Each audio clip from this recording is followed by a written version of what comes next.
Final full day of the 2023 South Carolina State Championships. We welcome you back to Orangeburg for the weekend of champions, Rams Bruins. South Florence trying to repeat. Westside under the direction of a new regime here again to tangle for the 4A title. With that, we welcome you back to South Carolina State alongside the former Gamecock captain, Toby Cates, Jason Patterson here. And Toby, that really is storyline number one. We've talked about it throughout the weekend, but another championship environment in play, this time in the 4A ranks. Absolutely. This is just going to be a great matchup between two great programs and two great teams. Just looking forward for the excitement that they're going to provide on the field today. Well, we always like to show you the path as to the arrival of these teams. Here is the Farm Bureau, how they got here from the lower state. Another trip to the championship environment for South Florence. Hey, South Florence had to go through some great teams to get here, but they just proved through adversity through the whole season that if they just work hard and do what, they're able to get here. What a story this Westside team has been out of the upper state, taking down Greg Porter's feisty Greenville squad there as well in the semifinals. Westside ready to embrace the moment. Absolutely. Brian Lane's a great coach, and with the system that he has, the community behind him, they look to do great things. That was the Farm Bureau, how they got here, glances at the bracket. Now let's zero in on what this one comes down to, Toby. Our Ingles food for thought, which serves as your keys to the game. What do you see it being for the reigning champs? Basically, reigning champs, they need to have ball control because know that Westside is a great offensive team, put up a lot of points. So they have the ball control and then actually put pressure on the quarterback and get him off his rhythm. On the flip side of things, what's it take for the Rams to come out victorious? They're going to have to control the line of scrimmage. Basically control the line of scrimmage on both sides of the ball and just be able to handle the moment. Now the Florence area, Anderson County, all coming together here in a 4A title game. For a little more on the environment, because the weather is going to be a storyline here today. Let's check in field side. Take it away, Jack. Mother Nature going to play its toll today, fellas. And for South Florence, that might be a good thing. They're averaging 292 rushing yards a game this season. An absolute menace of a rushing attack. And on the other sideline, Westside, an aerial attack of the ages led by Cutter Woods, a quarterback whose stock really on the rise. Send it back up to you guys. What excites you about this matchup? The contrasting styles for these two teams. They collide for the 4A title on the other side of the break.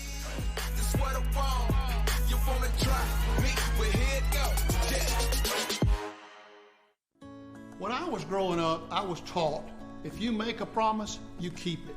And for 45 years, that's what we've been doing at A&I Fire and Water Restoration.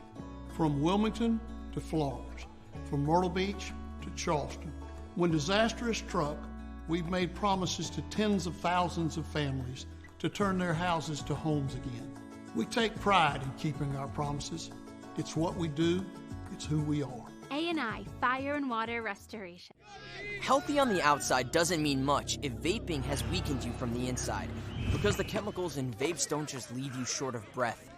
They damage your lungs on a cellular level, leaving even the fittest among us weak and vulnerable to viruses. So what starts as a vapor's cough can easily turn into pneumonia or something worse. Is vaping sabotaging you? Get the facts at BehindTheHaze.com.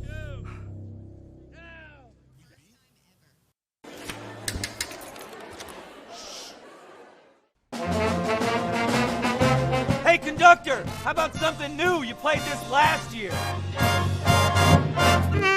Come on, get your head out of your sacks. Shh, we're trying to hear. Well, I'm sick and tired of hearing your kid play the wrong notes. Where's my kid's solo? At least you can see your kid. Why is my kid stuck way in the back? The conductor only plays his favorites. My kid heard that solo! You see if I did? Yeah! Come on!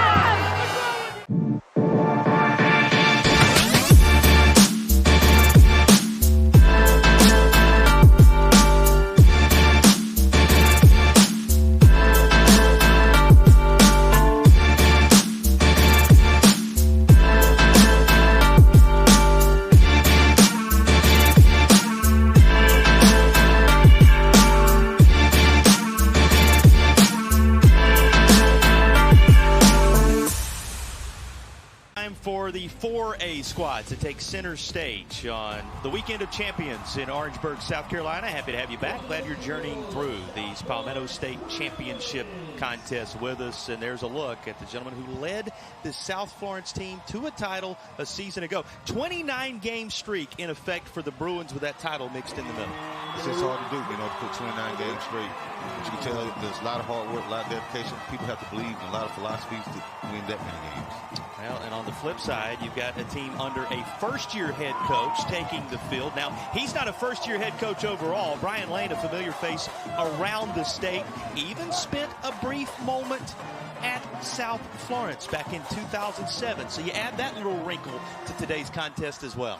Absolutely. It's always great to coach against a place that you've been, get to see some of the friends. He probably knows some of these kids out here too, But it was probably a little bit younger in their community. Well-traveled around the state of South Carolina, beyond to say the least. Well-traveled and well-respected. He is an awesome man. First time the Rams have been here, are actually seeking their first title, I should say, since 1969. So it's been a little bit of time for this Westside team, but you know how much they love their football in that portion of the state as well. These are two communities that embrace this sport as much as anywhere in South Carolina. Absolutely. You got the upstate, you got the PD area. So, two great communities across the upstate that's coming in and basically getting to play a great football game here today.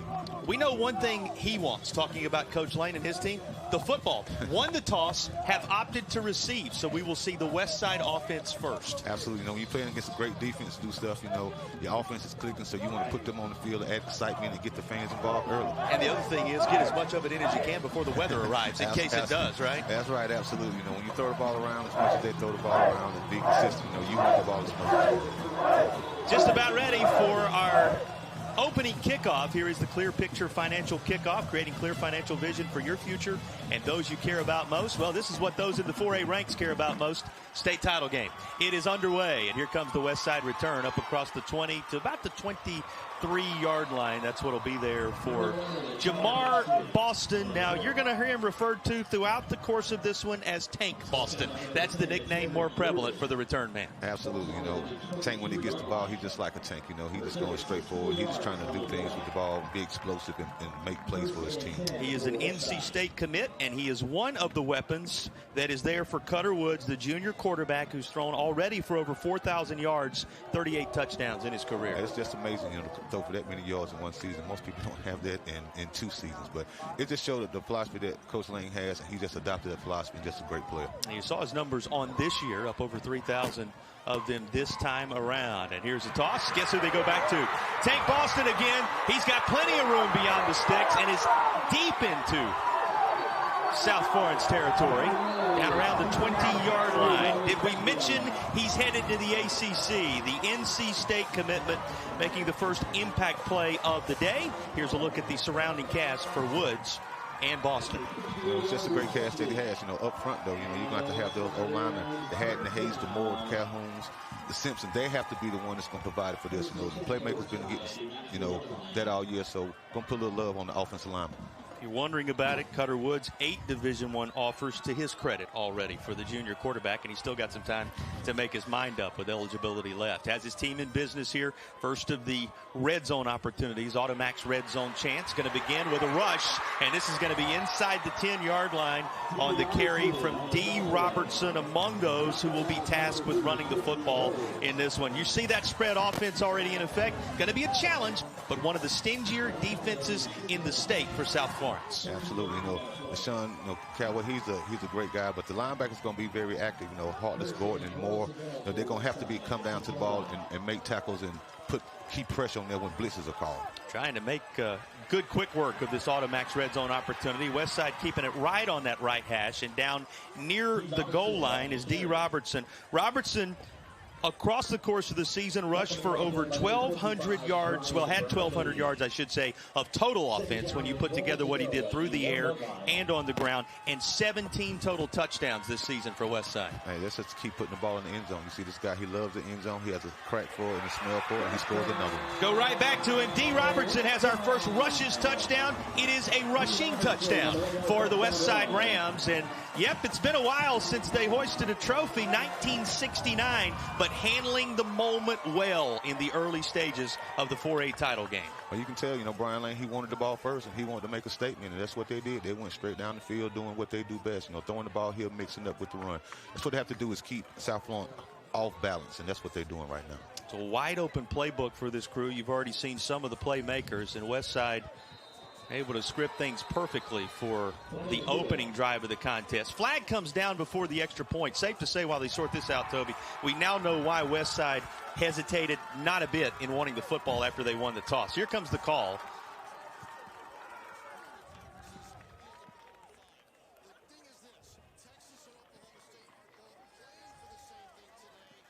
And an encroachment penalty. They'll obviously prefer to keep it right where it is for the extra point attempt from Braden Barnett, who is out to put a foot into it. Spotted nicely as it's put down by Jamison Wilson, and the kick is straight up and through. 7 on the board for the Westside Rams. How about this drive as a whole, Toby? It's just great to see it start off first, a little play action, but you see he waited and hit the second option, and he hit that second slant, and he hit a great playmaker. He just turned it on, and Big Tank does what he does best. He just moved the chains. So that was the first part of it, the connection with Tank Boston, and this is what paid it off. D. Robertson's run. So you have the long pass, you have the rushing attack led by Robertson on that opening drive, and when you add it all up, this is the type of drive that Westside was hoping for right out of the gate here in the state championship environment. That's right. When you got a back like that who can make tremendous cuts and hit the holes real fast, so you just seen it was just a zone. It is zone right, and it's pushed everybody right, and he just a great back and got vision and just cut back, and he just found the open hole. Here is our Stanley Law Group scoring summary representing South Carolina since the 90s, and you can visit thestanleylawgroup.com for more today. You saw the overall numbers on that drive. It's 77 yards later. Westside has a 7-0 lead. Time for the champs to answer. And a flag down before the latest of our Clear Picture financial kickoffs. And it looks like we'll reset, do this all over again. Well, when you're trying to take down a reigning champion, you're going to need that first blow to be a pretty good one. That's what Westside was able to deliver. But now, Toby, we're going to see a team that has been as balanced as anyone across the state in recent years. And as we said before, is trying to make it 30 consecutive victories with a second straight state title here today. I mean, they do it. They got two backs, that rush the ball for over 1,000 yards. So they got big linemen up front that, they love to put their hand in the dirt and just move people. So we're going to see, Westside's going to have to be physical and play gap control defense, and don't try to do anything that's crazy. As long as they do that right there, we'll just see what the game prevails. Now that's an open spaces, and remember, live ball scenario in effect there. Absolutely. Bruins do cover it up, and they'll start at the 15-yard line, some 85 yards away from impact of their own. Talk about impact. How about Jackson's impact on this team across the course of the season? I mean, just a tremendous year once again for this team as a unit, and they turn to Jackson as their leader as he will take them out onto the field for the first time offensively. I mean, Jackson's been doing it all season, so we're just waiting to see, him get on the field. He's anxious to get on the field, so I know everybody wants to see, those guys put their hand in the ground and the power attack versus basically the skill set of Westside. Well, of course, you've got the Brian McCart storyline that you'll talk about through and through as this one goes along as well. But the weapons, I guess, is what you focus in on more than anything else as they get ready to trot out onto the field here, Toby. And there are so many of them for the Bruins as they are led to the charge by Jackson.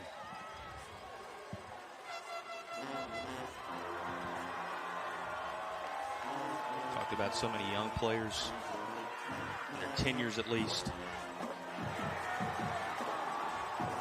that appeared in the state championship weekend, and you're going to get familiar with a number of new faces as well as here's some familiar names as we glance at the starters offensively for the Bruins. Yes, and when you're talking about Jackson, it's key to start it, but Gilbert and Livingston are two dynamic weapons, that they have on their team. So it's going to take, like I say again, that O-line, McClellan and those guys to, be able to get some push up front, and make some holes for these backs to be able to create space until we can get them to move the ball and move the chains. Messiah Jackson hands it off right off his left hip into the hands of Zion Gilbert. And Gilbert good for a couple more and incrementally moving it into a manageable third down as we look at the Westside defense. Here's the Founders Federal Credit Union starters for Westside. Yes, it's going to be a great challenge for them, but Omar Williams, and Belton, they're going to have to come downhill. Jackson Wilson coming from the outside, being able to maintain the blitz, defensive lineman, that's what it's going to be. They're going to have to be able to control the defensive front up front and be able to create stalemates so their linebackers can run and play. Well, and Gilbert, Livingston, quite the tandem, as you will find out right away. Will they catch the ball carrier just inside the 10, finally able to chase down Zion Gilbert? He set up an Automax red zone chance for the Bruins as they bounce right back with an impact moment of their own. As we just talked about, just the power game, that South Florence brings to the table. They're going to run this football, those guards just pull off, they wrap around, and just the power that they do. And backs just has great vision and great power, and break a tackle, stop and run. And when Zion Gilbert gives way, Cyree Livingston just as impressive. Both of them over 1,000 yards on the season. They've combined for well over 30 touchdowns between them, and spinning into traffic as Westside does stand tall on that front is Riley Jett, who gets the nod here. Again, the stable of backs extensive that he'll have to turn to across the course of the day. Absolutely. That's a great thing to have. When you got two running backs that's dynamic, they can rush for that many yards, you just pick and choose your paws. One's a little bit stronger and, than the other one just a little bit quicker than the other one. So you get, the best of both worlds. Yeah, so many weapons that were a part of this team's story along the way. And storylines we'll get into about what the journey back has been for the Bruins. And down near the 5-yard line, Westside able to put enough bodies in there to stack things up. And after the quarterback keeper, a third down coming. There is Cyree Livingston getting in the mix. Again, Livingston, if you're wondering about his personal numbers, 1,193 yards, 22 touchdowns of his own, alongside the 12 touchdowns and 1,300 yards from Zion Gilbert, who rushed it down here for this Bruins team. So, yes, the weapons, they are impressive. Absolutely, they get in this wildcat formation and, they cater to run the football. And that's basically what they do. A guy like this, he's just powerful, can make people miss and just keep pushing the power. And now waiting on the offensive lineman to get in behind him, signaling as if they believe they pushed it across the plane. And now here comes the official signal. Touchdown Bruins.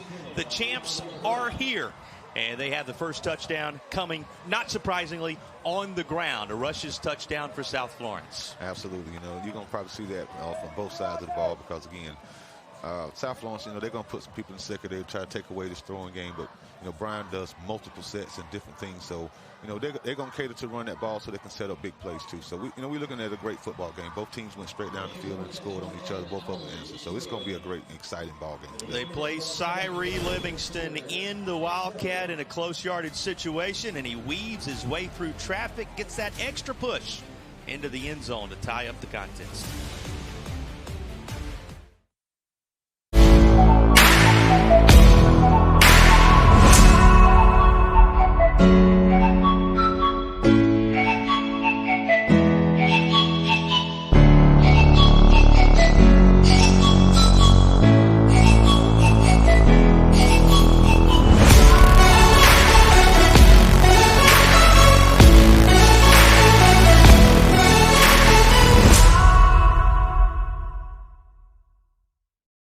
I just wanted to take a minute to thank you for all that you do officiating high school football. What you do matters, and what you do is important for our student athletes. Without you and what you do, it's just practice. I know you've worked hard in your preparation this offseason, and now it's game time. Go out there and call them like you see them. Embrace the grind. And the biggest thing of all is to have fun. Please, stay safe, have a great season, and we'll all be watching.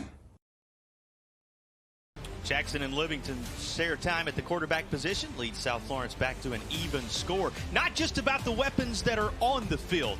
This has been a stable full for South Florence. Jack, how about our injury report? Guys, these were remiss to mention the superstar recruit Jaden Sellers, a receiver that actually tore his ACL. A South Carolina commit tore that ACL about 2 months ago, unable to be with his team, but his leadership on the sideline just as valuable. And for Westside this evening, they are clear up front. We talked about the rushing attack of South Florence, how important it is to have depth up front. Number 92, the senior defensive end, Jackson Waller, he did clear concussion protocols early in the week. He'll be ready to go this afternoon. That is our Absolute Total Care injury update. Absolute Total Care, one plan, always covered. We thank the folks at Absolute Total Care for providing our injury update. And you know, that Gamecock connection clear there, Toby. What a prospect the wide receiver Jaden Sellers is. You certainly hope for a speedy recovery on his front. Ball loose, and on top of it, the Bruins. South Florence with the takeaway immediately following their first touchdown. Did we mention the champs are here? Absolutely, Jay. That's what it's all about. You know, in these type of games, you have to protect the football, you know, and when you're going back and forth and scoring, you know, it takes something like this right here. You know, a turnover, you know, creates game. Special teams is another part of this ball game that we haven't really put our grips on. Let's talk about this whole sequence. Here is the run from Zion Gilbert that set things up in the short yardage situation a moment ago. Then they inserted Cyree Livingston at the quarterback position once they were on the doorstep. It completed the 6-play drive. And moments later, on the backside of the timeout and the ensuing kickoff following this push from the guys up front that secured the touchdown, the Bruins have taken the football right back, Toby. Absolutely. You know, they just come down here. He put basically say a head on the ball, and that's what he did, you know.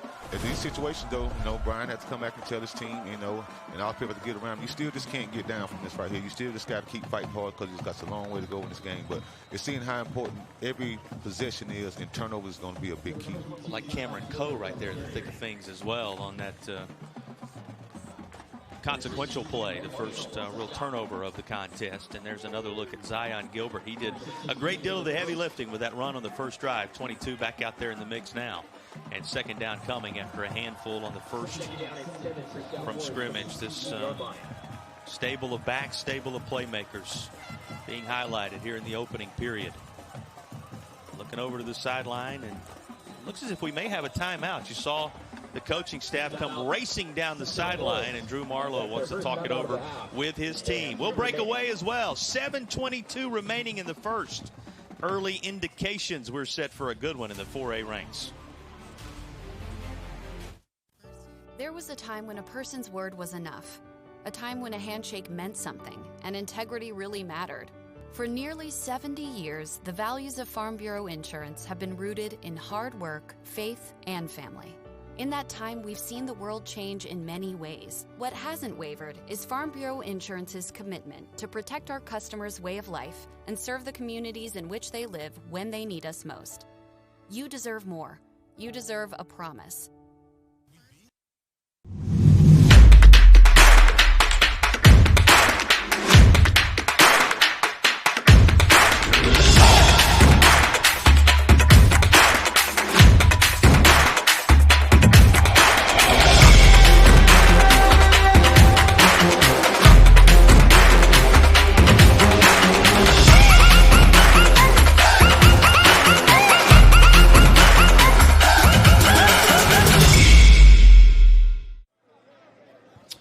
Francis Marion grad Drew Marlowe. Because of that, very familiar with the Florence area. Of course, he came over from Sumter High, but he said while he was at Sumter, serving as associate head coach, offensive coordinator, that they kept a very close eye on this South Florence program regularly. And again, knowing the area from his time collegiately, turned him into a champion a year ago and trying to make it back-to-back here today.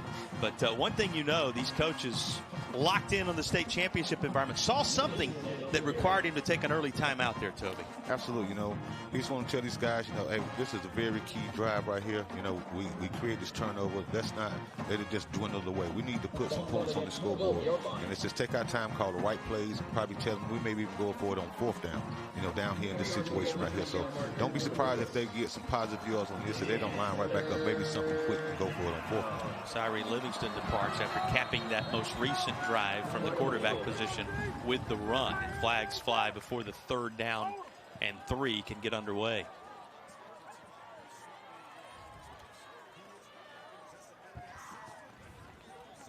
And here comes the call.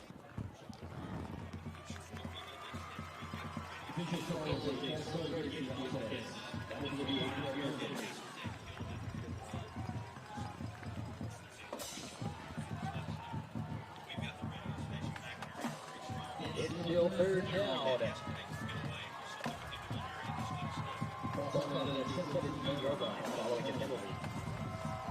So after the flag, going to be 3rd down and 8. And they will, as you would expect, keep it on the ground, keep it with Zion Gilbert. Boy, does that pile just keep pushing, Toby. When it looks like after 3 or 4 yards, things are stacked up, you got to give plenty of credit to the likes of McLaughlin, Doe, King, Jones, Cockfield, all up on that offensive line, making good work of their effort to secure that extra yard or two. Absolutely. That's what they've been doing all year long. You see these guys, they're not on the ground trying to pancake somebody. They in behind and pushing to make sure that they can get a first down. Staying on that right hash, and this is going to be just across the stick, so it is enough for a Will Lou Gray Opportunity School first down. Will Lou Gray, a rich tradition of individualized learning, and sponsors of our first downs in this contest. So a timely stoppage as he hit the pause button on this drive, got his team settled in, and now Coach Marlowe and company still on the march as it's 1st and goal from just inside the 7-yard line. I think that's why he called that timeout, because he wants these guys to know that, hey, if it's 4th down or whatever we're going for, we have to get a first down and get in the end zone. Lunging for that end zone. There's Gilbert on your cue, Toby. Stretches the ball out across it for the latest of the rushing touchdowns. How about this? They both came in with more than 1,000 yards to their credit. We talked about 30-plus total touchdowns between them. Livingston gets one on the opening drive for the Bruins, and now Zion Gilbert has one of his own here to give the champs their first lead. Again, like I said, I think it was just a great timeout call. I think there was a motivation timeout. Nothing for his, the team is not fatigued, nothing like that. So it's not a long part of the game. We just start the game. I think there was a motivational timeout. Called him and said, hey, this is the drive right here that's going to help put us away, and we get the ball back in the second half too. So it's the thought process. Hey, we got one here. Let's take advantage of it right now. This is what we're going to do. So this is all we've been working for. That was a motivation timeout. Well, motivation certainly worked, and the bell answered. Here's the turnover that started things. This is the special teams play you talked about. Absolutely. It's the third part of the game that many people don't pay attention to, but he came out and he just basically came through the hole and just made a great hit. He put the helmet on the ball, and it's just a great job. Terrence Moore, it was just a great opportunity for him to make a big play in a different way. Yeah, Terrence Moore, the player who ended up forcing that out, and you see the cap of the drive from Zion Gilbert.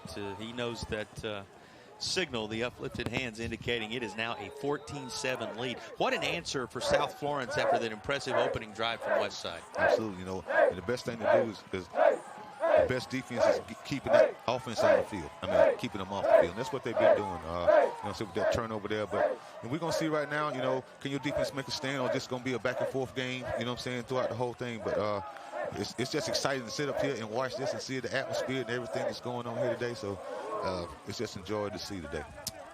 Another clear picture financial kickoff. This one out of bounds. Here comes the flag. Total yards now for South Florence. Well up over 100, 116 with the work on those last 2 drives. And they're going to set the chains up around the 35-yard line, where this one will start after the penalty. And here's the call.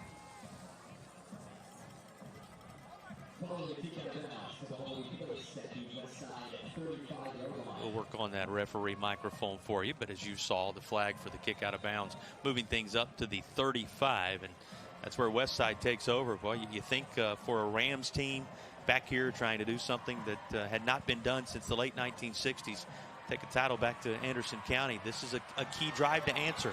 Why not take a deep shot? It is their MO. Into double coverage, though, and knocked away. Among those on the scene was Quincy Rhodes. Gets a high five there from his teammate, Kimonte Rose, who also was there to help punch that away. Hey, it's just great, the secondary, they're reading, the play action.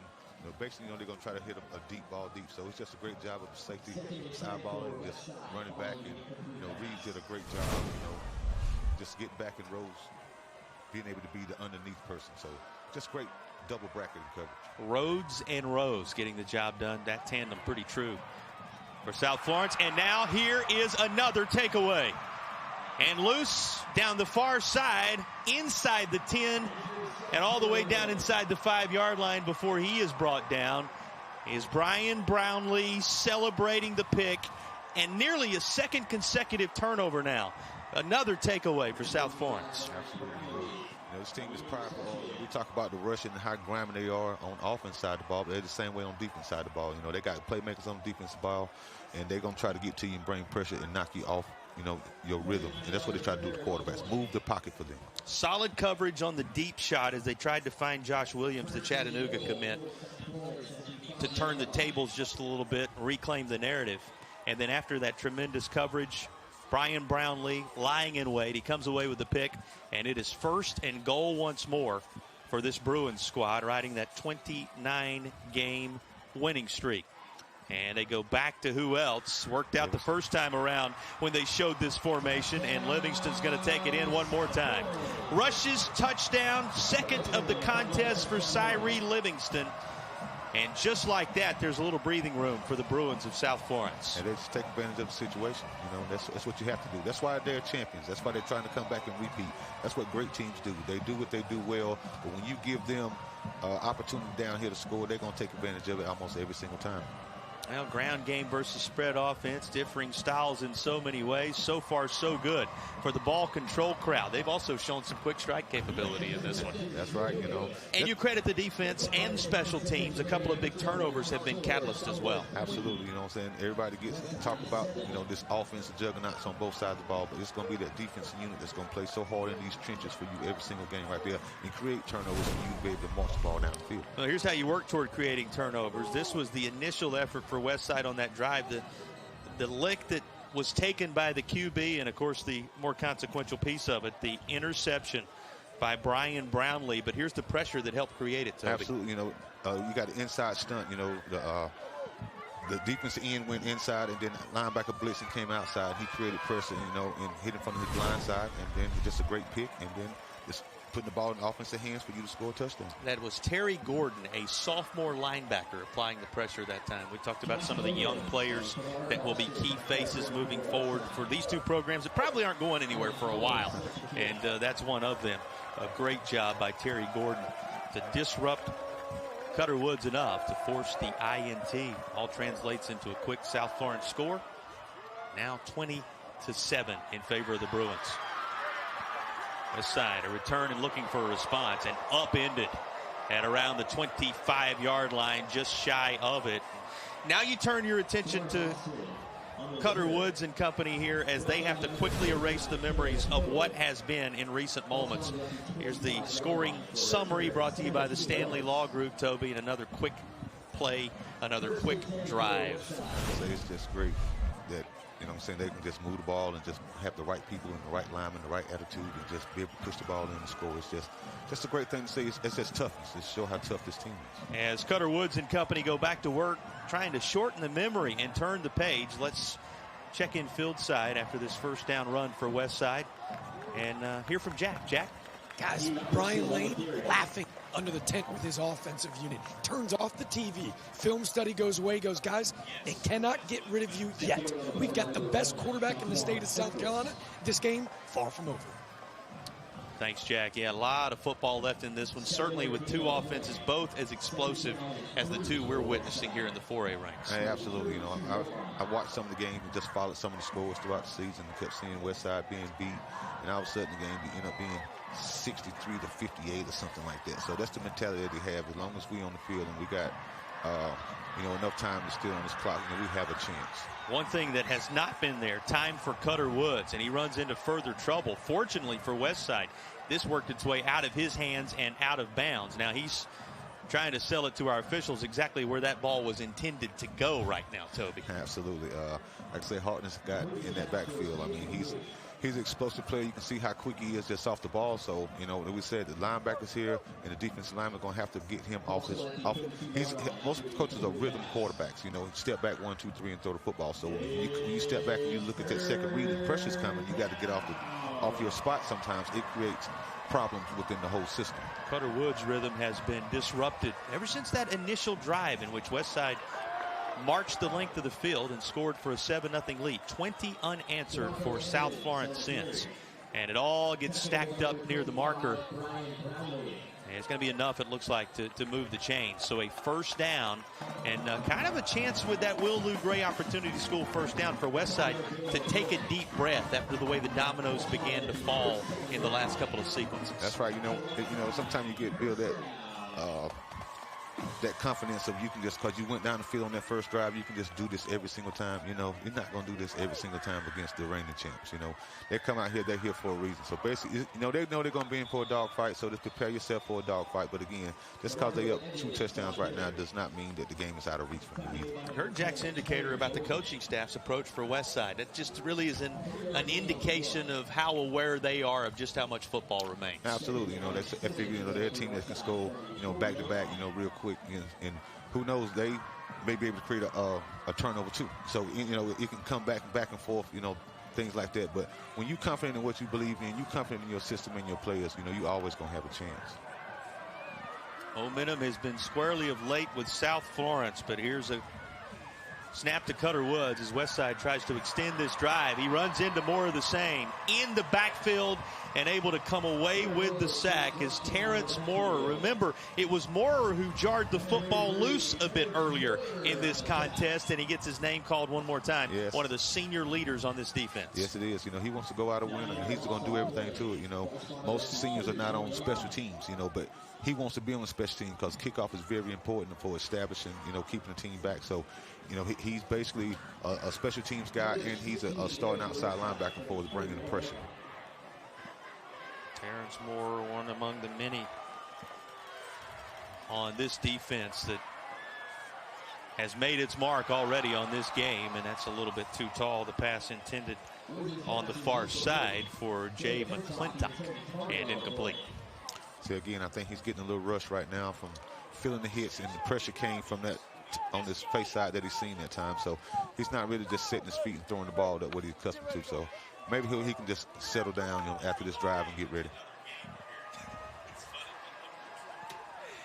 Little pooch kick on 4th and long from behind the sticks.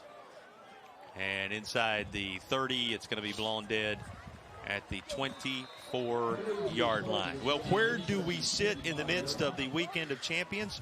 3 already crowned prior to what is a double dip today here in Orangeburg, South Carolina. Congratulations to Oceanside, Christchurch, Cavaliers dominant yesterday, as well as Dutch Fork, who rallied from a 6-0 deficit at the half against region rivals White Knoll, and the Silver Foxes once again claimed the 5A championship, indicating that dynasty that has been built there in the Midlands, far from done.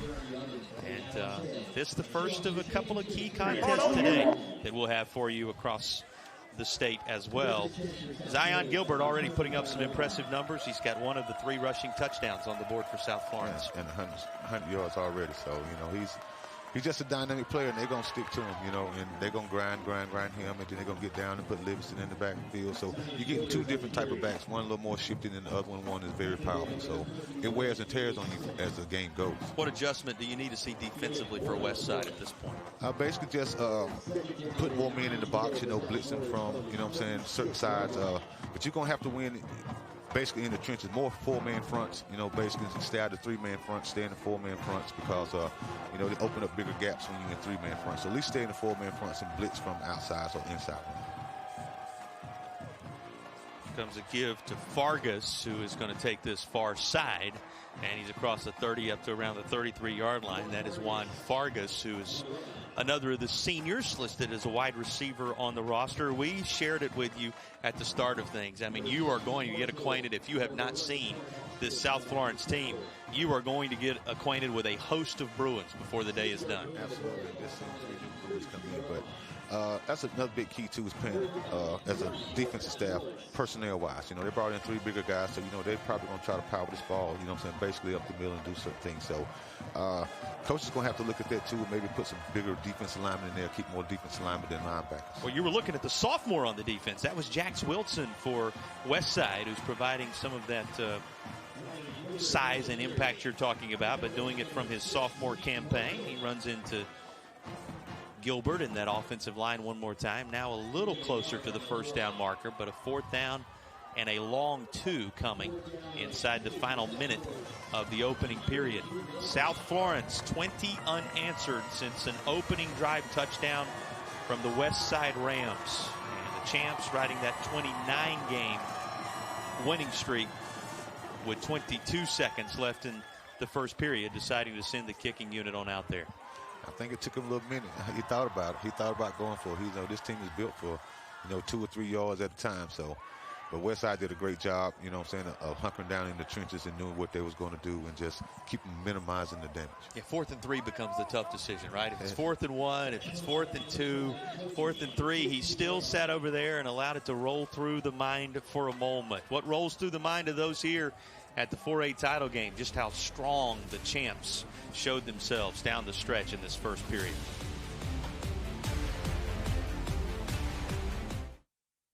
Coming home from work, and while I was at a complete stop, a truck rear-ended me. With that became a lot of pain in my neck, my shoulders. My husband thought that maybe we can just handle this on our own, not knowing a year later I would actually need the surgery on my neck. But when I came to Stuart, and he was like, I'll take care of everything. It didn't feel like you were actually going through a lawsuit. I don't know how to describe it. It's just like, it's a feeling that, you don't have to worry about anything. That's why I would recommend someone to them. Is your child struggling in school? Do you know a child 16 to 19 years of age who has dropped out, lacks discipline, or is on a destructive path? Then give the Will Lou Gray Opportunity School a try. The military-style school provides an alternative education to young adults in need of a second chance by offering academic instruction by state-certified teachers and job-based training. Students live on campus during the 14-week program, which is virtually free. For more information, call us or visit willlougray.org.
Defending champion doing all its good work in that first quarter on the ground and well represented. How about the crew making the trip over from Florence? Anderson County well represented as well, as both these fan bases have really turned out on this Saturday afternoon. Oh, yes, they have. You get South Florence is in the championship, but you still got West Florence people here because it's just the whole thing of Florence. They want to represent. They want one of their teams to win. Same thing with Anderson. They come, you got T.O. Hanna that's in Anderson. So some of the people from T.O. Hanna, it's the whole community now. They want to win it as a whole community. Yeah, football, one of the certainly touch points for both of these areas of the state, as you said, both the PD region and the upstate.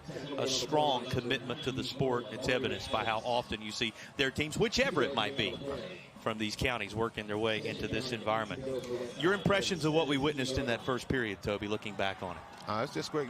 Both teams have basically done what, we thought they was going to do. You just got to minimize, the turnovers and different things like that, but that's a part of the nature of the game. But I think, both teams knew what they were going to do, so no team is surprised, and I don't think, nobody in the standings are surprised. According to plan in that first period.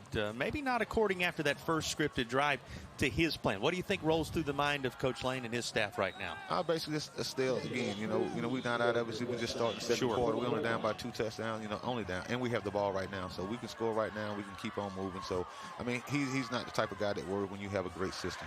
Second down from behind the sticks. One worry that might be there, how little time there has been for Cutter Woods. This time, he decides to tuck it, rush near side, make something out of it, and that has bin kind of a snapshot of what Cutter Woods has dealt with thus far. There has been pressure early and often on each snap of the football to Coach Lane's quarterback. Absolutely, so start looking out for maybe a screen game come, to the running back or something for a receiver screen. But they're doing a great job of just providing pressure, those. Timeout being taken at 11:04 to go in the half, and we will take it also. 20-7, the South Florence lead in the 4A title game. When I was growing up, I was taught, if you make a promise, you keep it. And for 45 years, that's what we've been doing at A&I Fire and Water Restoration. From Wilmington to Florence, from Myrtle Beach to Charleston. When disaster has struck, we've made promises to tens of thousands of families to turn their houses to homes again. We take pride in keeping our promises. It's what we do. It's who we are. A&I Fire and Water Restoration.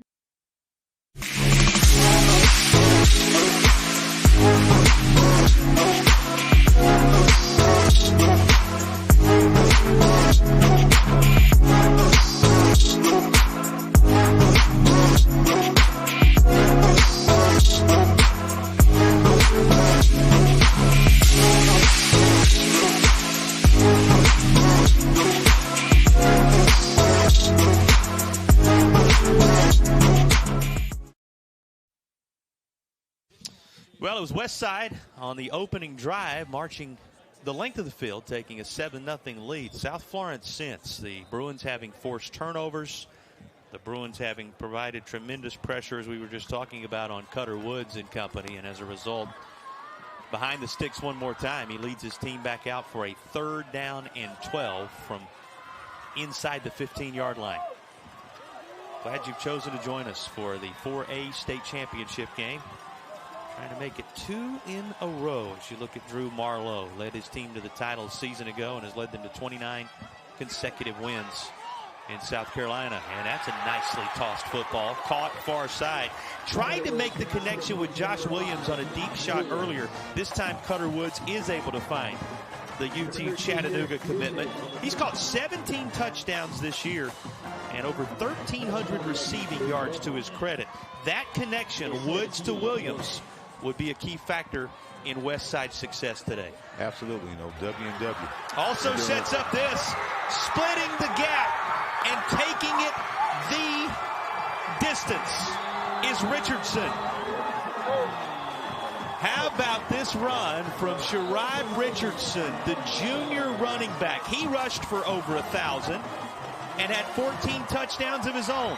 You can make it 15 with the rushes, touchdown, and the first answer for Westside since South Florence started scoring after that early TD. And, that's what you get when you line up all the time and you see people throw the ball, you forget about they have a great running game, too. So that's what it does. He try to keep you off balance, and, they just ran a power play. He just followed his guard up between the tackles, and it just created a hole, and he was using the speed to outrun everybody. Well, both these teams reminding us they're capable of distance runs. It is Richardson who breaks loose here, finds another gear, and finds the end zone to make it a one-score game. It was set up and opened up by this connection between Woods and Williams. Yeah, it's just a great throw. He had to make a long throw out here. But, with the type of speed that Williams have, you have to worry about him going deep, so he's able to sell it and then stop the right back. Completed pass, and then the next thing you know, over a half a field later, Richardson looking just to make sure he's going to be able to reach the tape. Absolutely. That's what he was, like a track star at the end. But, it was just a great job of blocking from the offensive line. They're getting all type of pressure. So what do? You trap somebody. If they getting upfield, so you trap them, or you run the power game where you pull your guard around. That's what they did. They just ran a nice power zone, and he just used the speed and ability to cut back and just use the speed to outrun everybody. Keep in mind, that 3rd down from behind the sticks, 17-yard connection between Woods and Williams. That may be the moment that kind of turned it a bit for Westside, and it's followed up by the 70-yard touchdown run. That's right. That's one thing we're probably talking about on the sideline. When they call that timeout, hey, just give us a little time, and what will make things happen. And just like that, Toby, Westside withstands the turnovers and is within a score. Perhaps not for long. Here's the initial response. Ball is on the ground. Westside scrambling for it. And now at the bottom of the pile, it's going to be determined who maintains possession of the football. That popping out right at the end of the return, just when it looked as if South Florence was going to be set up with wonderful field position. Instead, Westside has its first takeaway of the day. And that's what happens. Like I say, early in the game, South Florence was created a turnover, and now the tables have turned. So, you got to play that. It's that third part of the game, that you're going to have to play. And the ball bounces that way. So now Westside has the opportunity to maybe go down and tie this ball game up. Nori Belton, right place, right time for the senior linebacker. Take another look at the end of this. An impressive run to begin things on the return for the Bruins. But Westside gets the better of the ultimate outcome. Yes, he had a great run, but you can see the ball is in the wrong arm. Basically when you go right, you need the ball in your right arm. So, but they just did a great job of just hitting him and just taking the ball away. Let's take a look at the end of that one more time, Toby, where Westside comes up with the takeaway. Like I say, just a great run, but you see the ball's in the other hand, so it gives the defender a chance after he cut back to basically just hit him, without him even knowing that he's coming from behind him. They did just a great job just trying to jump on this ball. At the end, it's a fight in that pile to try to get that ball. Initial disruption created by the kicker. How about his hustle to get over there? That's right. Just because you're a kicker don't mean anything. A lot of kickers have a lot of skill, but he's putting it on the line for his team. At least I'm gonna stop him up front. If he hadn't came over there, this guy, he probably would have scored. But just because he came over there and disrupted it, they got a turnover. Difference-making play. Once again, that third team on the field, special teams, making its mark in this state championship environment. Here's Richardson again, who had the long run a bit earlier. The touchdown run. Richardson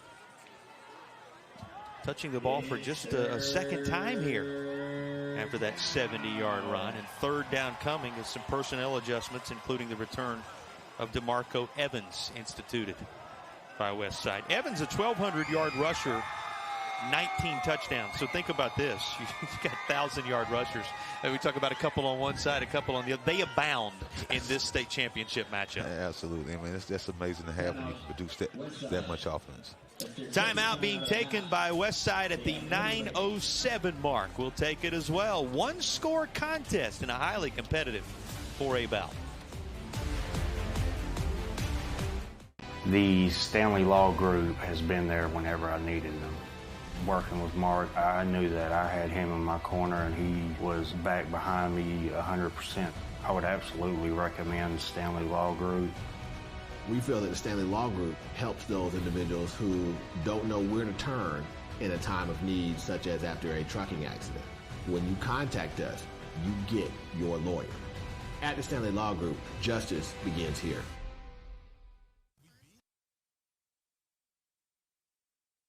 With great brands at the best prices at Academy Sports and Outdoors, you'll always find more fun. More of this and this, and more of this and this. So you can do more of that, and that, and that, and definitely some of that.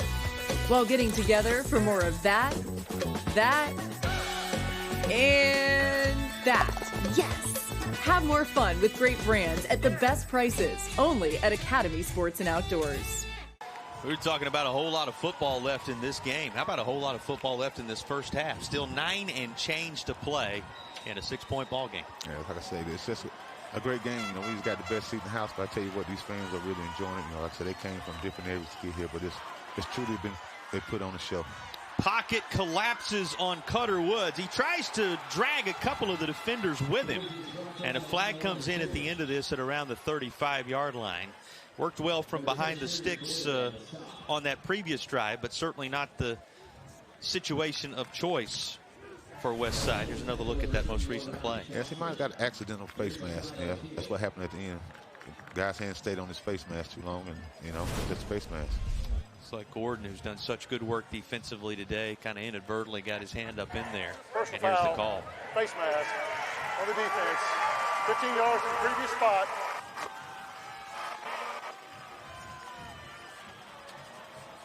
So that's going to walk Westside forward into South Florence territory at the 48-yard line. All right, once you get there right there, it's hard when you stop them basically on third down, and then you get you know what I'm saying, that penalty. But, you know, he's playing hard and playing relentless. I don't think he meant to grab his face mask. But, you know, once you put your hand up around the neck and there, you need to move that hand anyway. Just trying to find a way to get the ball carrier down, however that's possible. It's going to be across the left hash. Another touch for Richardson, who's good for 3 or 4 on first down. Westside certainly take that as a first down option along the way, and they'll certainly take his work as an option at any time with the rush he had earlier in this first half. 2nd down, 7 set up here. Give off to Evans. Evans fights through and down inside the 45 to the 43-yard line. See, one thing I'm seeing during this game, I see a lot of sportsmanship. I see, you know, South Florence picking up Westside guys and Westside guys picking up South Florence guys. And that's what you want. You know, you can play the game in between the trenches, but, you know, it's just showing great sportsmanship. It just shows that both coaches, you know, have their team under control. Well, and that's the overarching story that you want to hear at the end of the state championship weekend, regardless of the outcomes. Inside Bruins territory, and looking for a second consecutive answer of their own following the 20 that were reeled off by South Florence a moment ago. And this is well executed. There's Tank Boston. They find the NC State commit again, and that's enough to move the chains. Another Doctor's Implants first down. Like I said, a high-powered offense like this, you know, 5 yards, 6 yards is nothing. It's just quick outs and speed outs, put the ball in the hand, and Cutter just threw a dart out. You see that too. He dropped back. He knew his target. He knew where he was going to. DB playing off of him, so he just threw a dart. Just take advantage of the short game. You know what I'm saying? And at least the bigger thing. That's the difference between Brian Langer's and Cutter's thing. They're not always have to throw the deep ball. Quarterback now settling into the state championship environment a bit, perhaps. And runs like this on first down will certainly help settle you in and build some confidence. Go back to DeMarco Evans again, do the Rams, and he's good for half the yardage needed on the first down carry. So now he's putting himself in a situation where that play action started coming on. You control the line of scrimmage of being able to hit one deep. So, you know, trust me, the coaches up here, they're looking at, you know what I'm saying, who's open, or the safety's not getting back, or safety not getting deep. So they're just going to use the box, and he's just going to use the numbers and decide what play he's going to call. Well, what's being called right now is a timeout as the Bruins want to talk it over at the 7:04 mark after that first down run. 20 on the board for South Florence in an effort to repeat and extend the winning streak to 30 in a row. 14 on the board for a Westside team looking for a first title since the late 1960s. And Toby, here's how they arrived in this moment. Quite a run through the lower state portion of the bracket, including that one-score victory over Irmo to get here. Yes, and Irmo, you know, had a great football team. They were very stingy on defense, you know, and pretty good offensive team. So for them to come through that bracket, you know, it shows how a great team that they have. Westside rolled through the upstate, and boy, what a showdown they had with Greenville in the upper state championship game. Yes, it is. You know, it's their crosstown rival. They're in the same conference. So to beat a team twice is very big. And, you know, for come to beat a Greenville team who's very explosive too. But they proved that they can score some points. Well, a reminder too of how Greenville and Anderson counties this year, particularly effective in that portion of the state, getting so many of those teams into the semifinal rounds, regardless of classification. One of the great storylines. We talk about the resurgence of football. You mentioned Hannah up that way. A man in the semifinals against Dutch Fork leading into that contest that everyone witnessed last night. So many reasons to be excited about football in both these regions of the state. And another reason for the fans who made the trip down from Anderson County to be excited as a Doctor's Implants first down is picked up on another key carry from DeMarco Evans. It was just a great call. You know, basically they ran a draw that time. You know, when you throw the ball, you run zone. This right here, when you drop back to throw the ball and then be able to hand that ball off, you know, on that draw, it's just something that's great. Rams back in the Automax red zone. And the first down carry, good for a couple. A reminder that all of our red zone opportunities throughout the state championship weekend brought to you by Automax, largest independent used car dealer in South Carolina. You can visit them online at 843auto.com. How about DeMarco Evans coming into his own here in the second quarter? Yes, that's what you do. You got two powerful backs, you know, that run the football and do different things, you know. You run one, and then he's a different. DeMarco seems like he's a little bit bigger and a little bit stronger, but you just get two different missions, but you get the same product.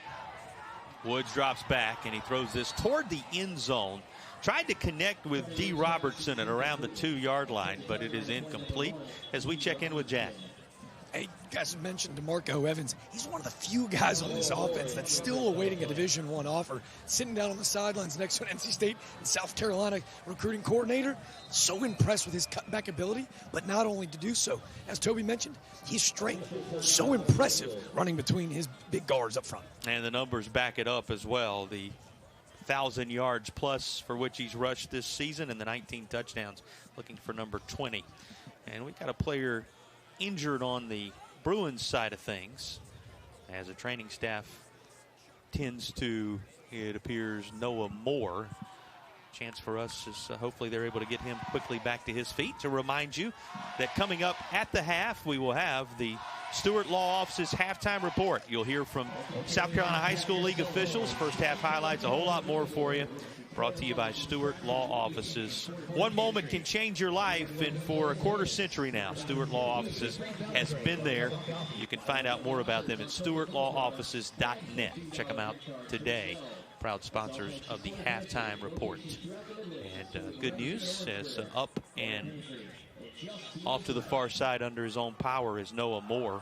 And the Westside offense back out onto the field at the 6:12 mark, facing a 3rd down and 7.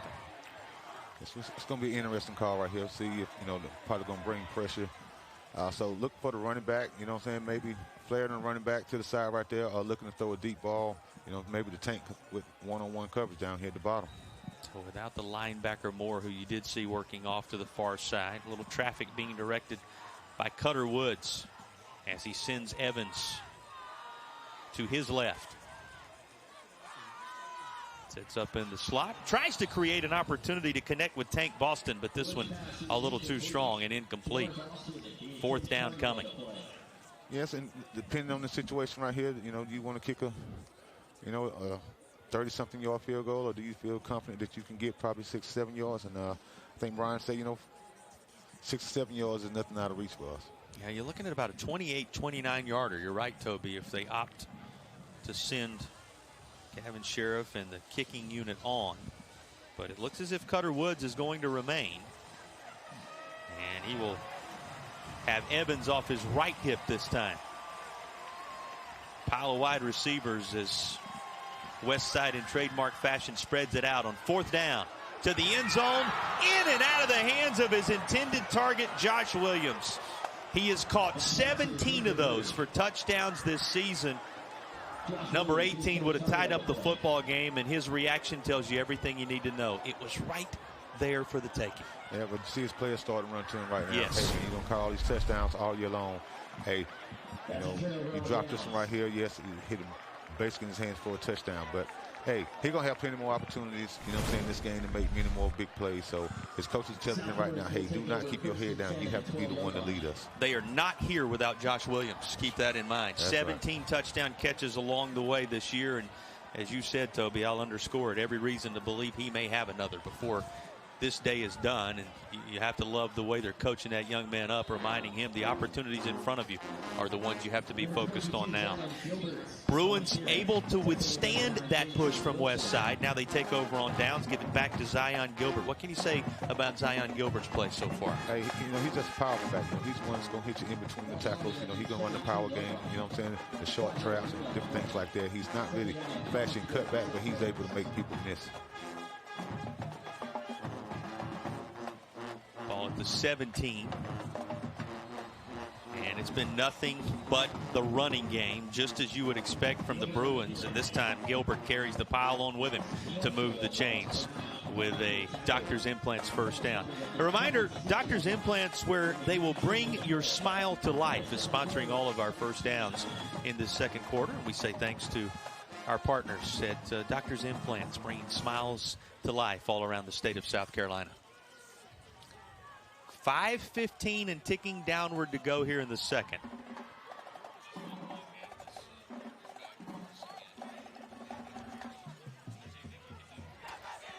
And through traffic into some open real estate is Gilbert. He's going to pad those numbers all the way across to the other side of the field at the 30-yard line. It is the latest of the big-time runs from number 22, Zion Gilbert. Yeah, we just talked about him like a couple plays before. You know, he just has that vision, you know, to hit the ball in between the tackles. You know, he's not extremely fast, but he's fast enough, you know what I'm saying, basically to move the trains and get you 50 and 60 yards down the field. Now Westside's defense asked to step up here. You think about the leaders on this defense, the 95 tackles of Omar Williams, a couple of fumbles recovered along the way this year, the 82 tackles of Jackson Waller, who we talked about.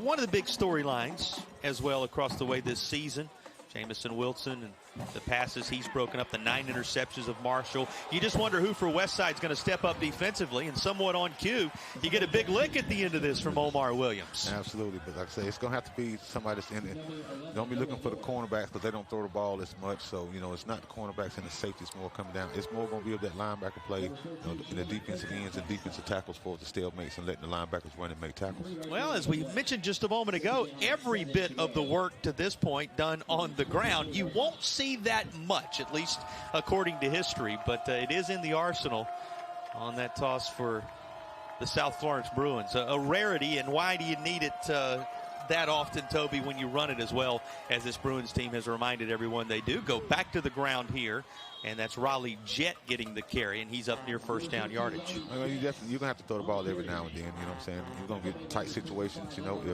If Westside had a score, the score was 21-20. So, yes, you know, you see that this team can score, so you're moving down the field. So you need to work on a tweening offense sometimes. And sometimes you're going to have to throw the ball and let your quarterback feel confident at least going. Falls into that keep them honest category. Absolutely. Inside 4 minutes remaining, a 3rd down and 2 for the Bruins. It's going to be handed off by Livingston.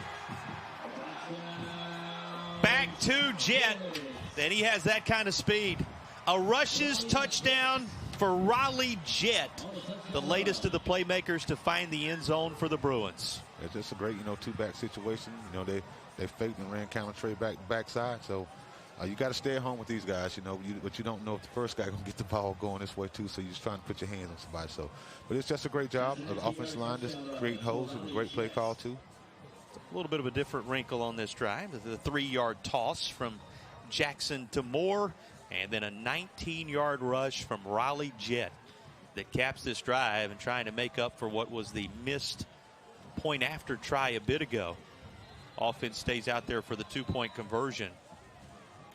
And timeout called before Jackson takes the snap. So at the 3:30 mark, they'll talk over this conversion attempt. What would be an effort to take it to the extent of 2 possessions at 28-14. A look at our Stanley Law Group scoring summary. Stanley Law Group, since 1990, serving you. StanleyLawGroup.com, where you can find out more about those responsible for our scoring summaries. Here's that rushing touchdown, the latest, Toby. It's just a great, like I say, they just ran trap backside, you know. All motion went right, and then the H-back comes and kick back in left and just follow behind him, and he just opened the door for you just to walk in. Rodney Lassane is that H-back who did the good work on that play. And we've talked about the offensive line, Tyler Cockfield, Connor Jones, E.J. King, of course, Justin Joe a part of things, as well as Barry McLaughlin. That work, the unsung heroes when you have as many talented rushers with those big-time numbers like we continue to discuss for the Bruins. That's right, absolutely. You know, they get all the glory, the names in the paper to get up here and talk about them, but it's all happens up, you know, up front, you know, and it's great praise to go for these young guys who just put their talent on the line, you know what I'm saying, for blocking so somebody else can get the praise. Well, this time able to work through that line and stop the conversion try is the Westside D. Among those on the scene this time around is Richardson, who's been a factor on both sides of the football. And with 3:30 to play, the 2-point try no good. It sits at 26-14. Well, we talk about how many different players have already made their mark on this contest. It's going to make it a challenge to determine who will be the A&I Fire and Water Restoration Player of the Game. As you can rely on A&I, and there's so many that they can rely on in this contest. Going to make it a little bit of a discussion before the day is done, right, Toby? Absolutely. You know, those guys get in there, they compete with each other and they compete for each other, but you know, whoever has the better game. But I don't care I don't think anyone cares about who gets the player of the game. All they want is the trophy in the end.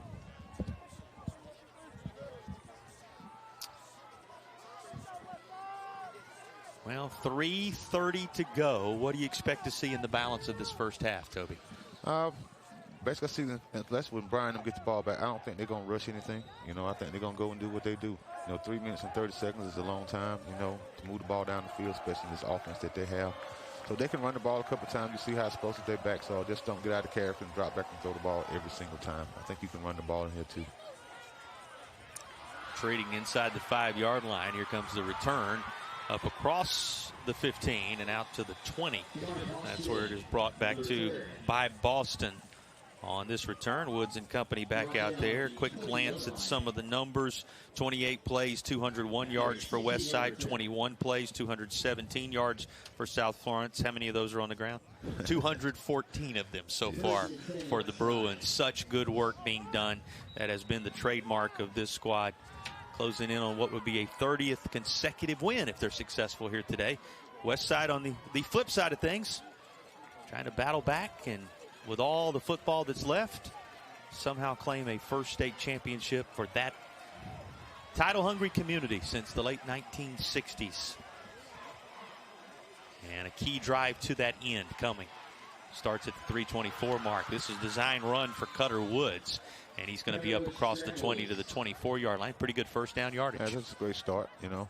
Everybody think you're going to throw the ball on first down, so he just, you know, ran the draw. You go an empty backfield. That's what he did. So, and probably another thing to glance at him, too. You know, knew he was going to run the football this time. Now you can probably line up in the same situation to move somebody around, and you know the defense is going to basically give you. Cutter Woods, 3 of 10. He's been picked off once. He has 81 yards, and you remember Wood have a touchdown on his sheet to this point as he delivered a strike on the money a little bit earlier.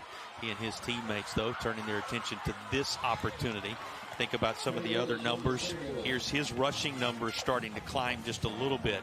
That's been alongside of the work Evans has done, 6 carries, 35 yards. Richardson, the 4 carries, 68 yards. The touchdown for him, the touchdown for Robertson, who's touched the ball 4 times. So they've been the weapons, all, of course, under the direction of the junior QB. Absolutely. Like I say, he's one, he's good. If I got to win with my feet, I will win with my feet. But, you know, we know his arm is what's going to really prevail the Westside offense, but he would do anything he has to do to help this team. How elusive was Richardson coming all the way down the line before he's finally wrapped up, and credit a number of Bruins for remaining on the scene. Absolutely. You know, the Bruin thing is, you know, you can keep running as long as you keep going lateral. They don't mind horizontal. No, as long as you keep going, hey, that's fine with us. Your impressions of this addition of the South Florence defense so far, all things considered? I like what they're doing. I like they're showing blitz. Sometimes they're coming free up in the middle. They're bringing pressure, relentless pressure, you know, off the edges, you know what I'm saying, on both sides. They're clogging up the middle. So those guys, they're doing a great job.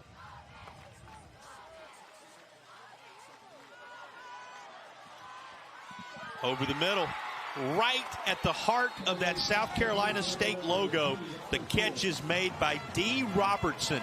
And another, we talked about it, the numbers for Cutter Woods climbing a bit, another strike from the young QB. He just set in the pocket. They basically ran a bender over the middle. He sits, he throws it over linebackers' heads and puts it right in a position. You know, the difference is a lot of other guys are catching balls other than the stars named that started this game. And that's how you have to win ball games, when everybody contributes. Top-ranked South Florence leading Westside 26-14. Rams on the march, and here's a catch made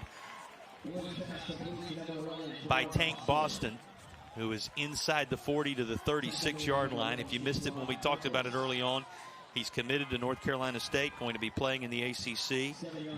His next touchdown reception will be his 10th on the season. Came in with 9 of those, alongside right at 900 yards in the receiving department this year. They move Robertson's location. Going to throw instead to Williams. And this is caught inside the 10. Everything's starting to click all of a sudden with another Automax red zone opportunity in effect for Westside. Absolutely. You know, okay, he just dropped back. He just threw a nice little skinny post. Like I said before, they've been looking at the defense and seeing who's staying at home and who has to cheat to one side. So it's just a great throw. And coming back to the one who dropped the ball. So, you know, you have to come back to Josh Williams. He's a big play receiver. And credit Josh Williams, as you said, for turning the page. They go back Williams' direction one more time, and he's a couple of yards away from pay dirt. Down at the 2-yard line where this is caught inside the final half minute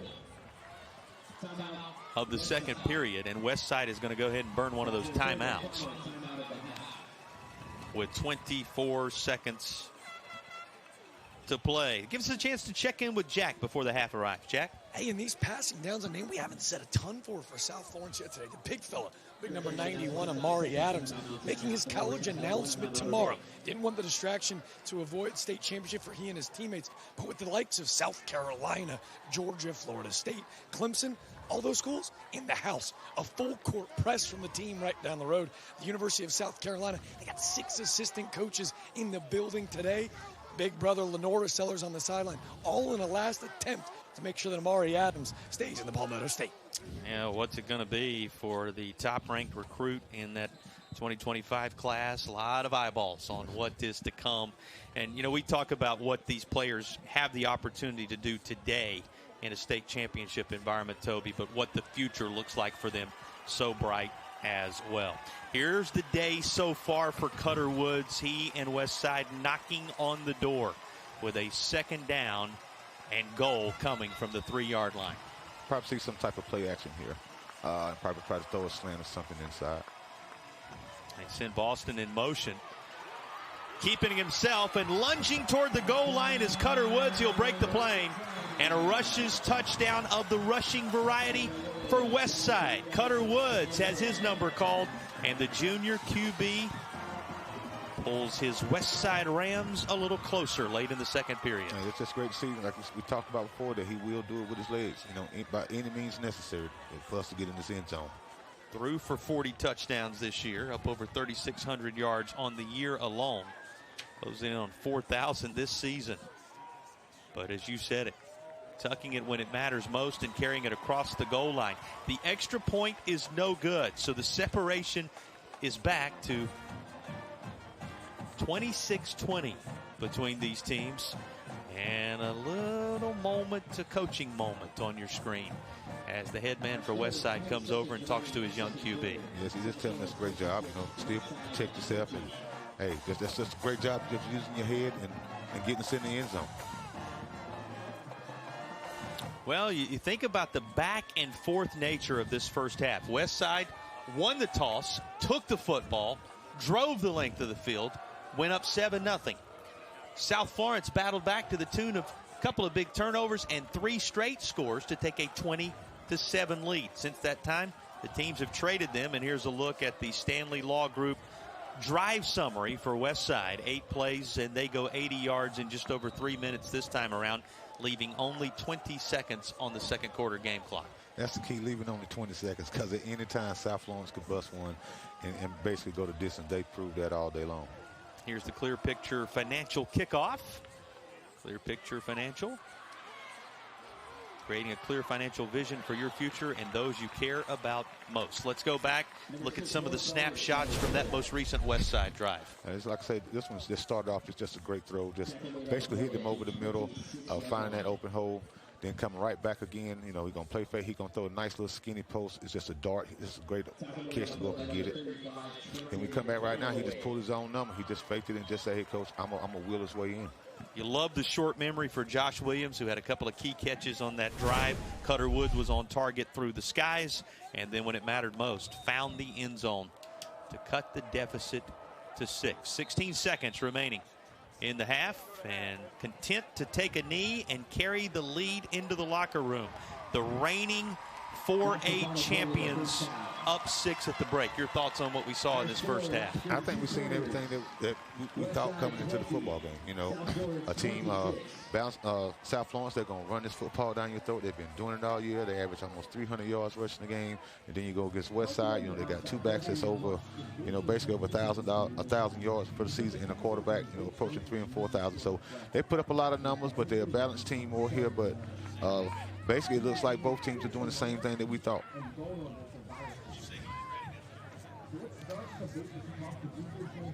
Well, second half adjustments will be the order of the moment, but if this first half is any indication, we have an evenly matched 4A title game. Yes, we do. And like I say, it's just going to come down to the wire. I think both teams are very good at what they do.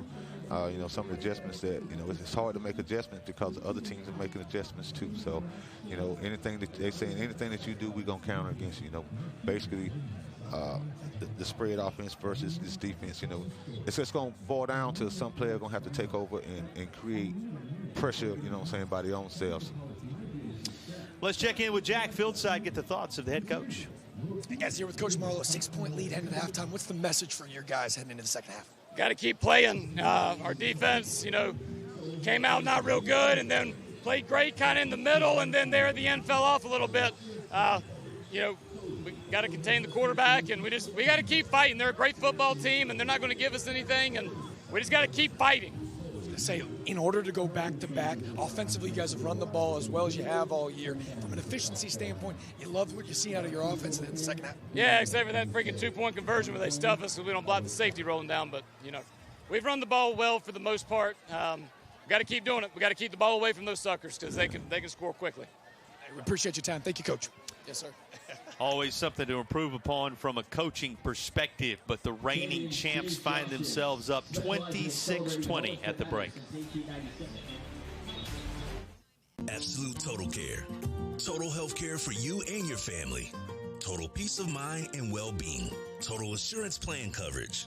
Totally affordable health care solutions for everyone. Absolute Total Care is totally South Carolina. Totally you. Our health insurance is designed to improve the lives of individuals and families of South Carolina. At Absolute Total Care, we mean it when we say, one plan, always covered.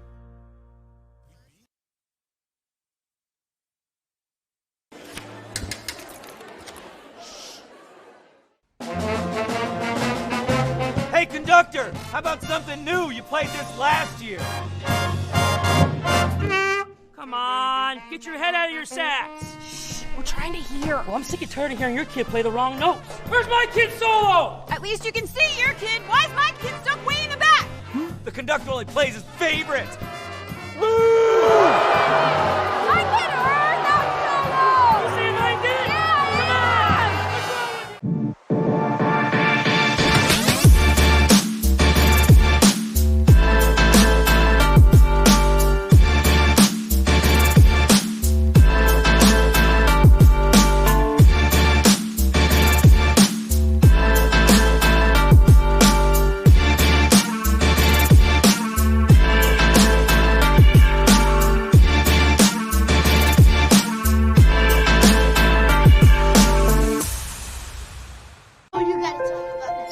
The innocence of youth.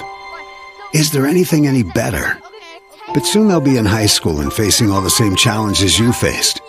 How to make friends, how to fit in, how to be cool. We want our children to have everything they'll need to live fulfilling and productive lives. Make sure the kids in your family are among the more than 12 million participants in America who take part in high school sports or activities.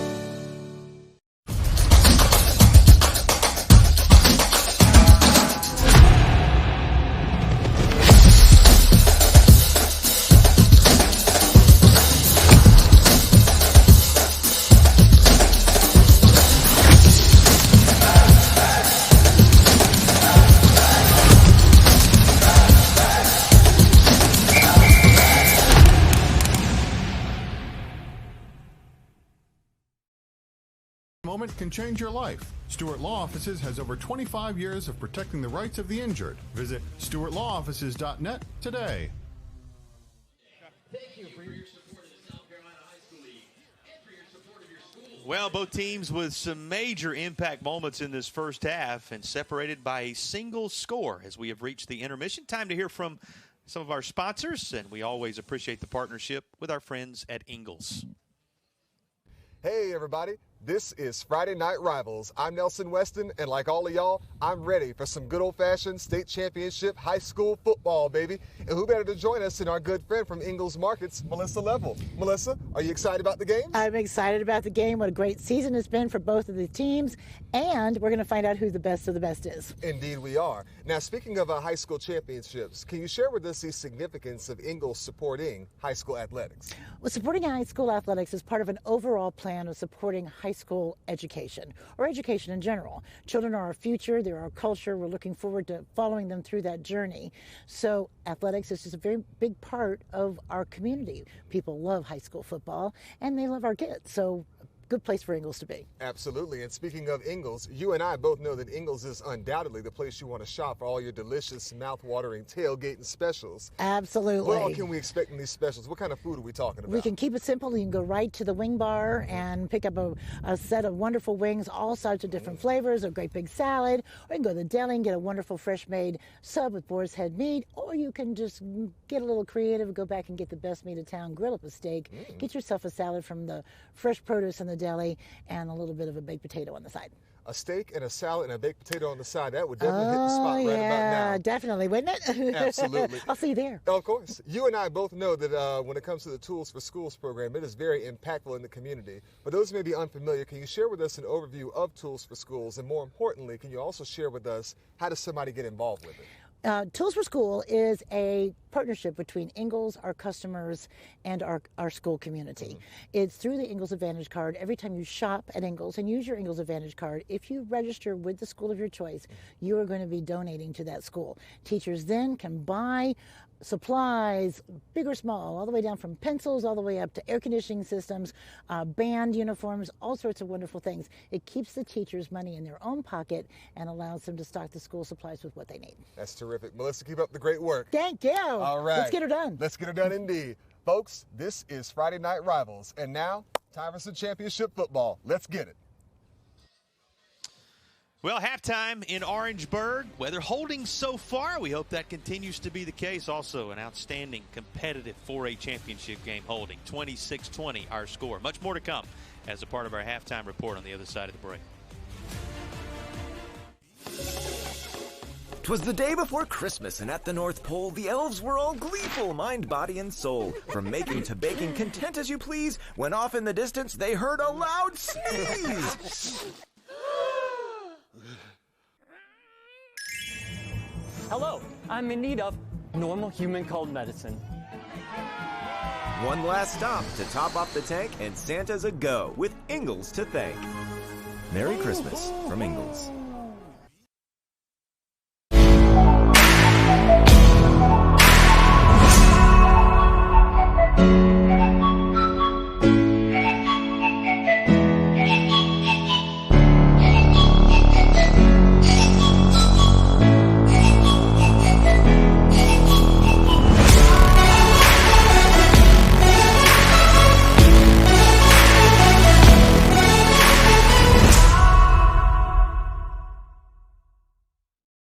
I just wanted to take a minute to thank you for all that you do officiating high school football. What you do matters, and what you do is important for our student athletes. Without you and what you do, it's just practice. I know you've worked hard in your preparation this offseason, and now it's game time. Go out there and call them like you see them. Embrace the grind. And the biggest thing of all is to have fun. Please, stay safe, have a great season, and we'll all be watching.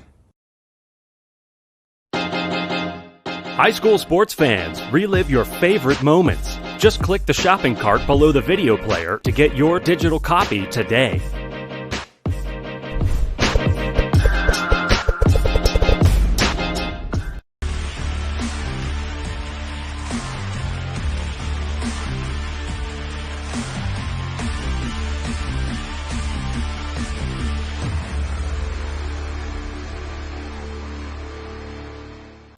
Welcome back to the Stewart Law Office's Halftime Report. One moment can change your life. Stewart Law Offices has over 25 years of protecting the rights of the injured. Visit StewartLawOffices.net today.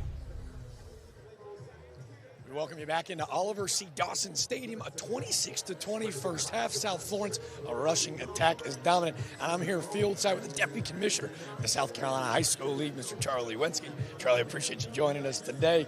An incredible week. The first time we've been here at Oliver C. Dawson Stadium. Can you kind of wrap up how incredible the weekend it really has been?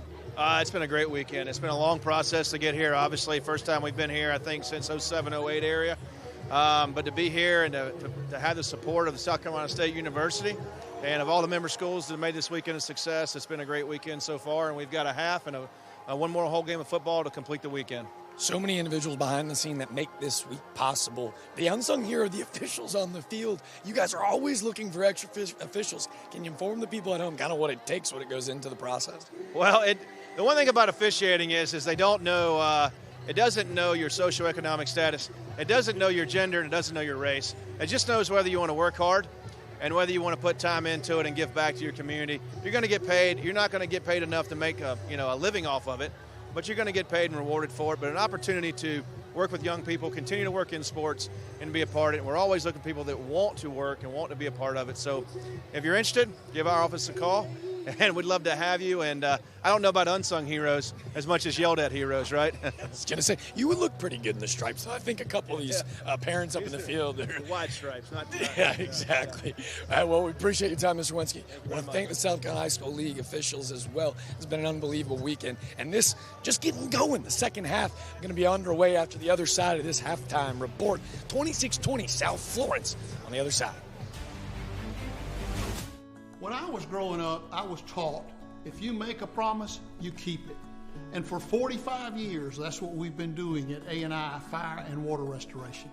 From Wilmington to Florence, from Myrtle Beach to Charleston. When disaster has struck, we've made promises to tens of thousands of families to turn their houses to homes again. We take pride in keeping our promises. It's what we do, it's who we are. A&I Fire and Water Restoration.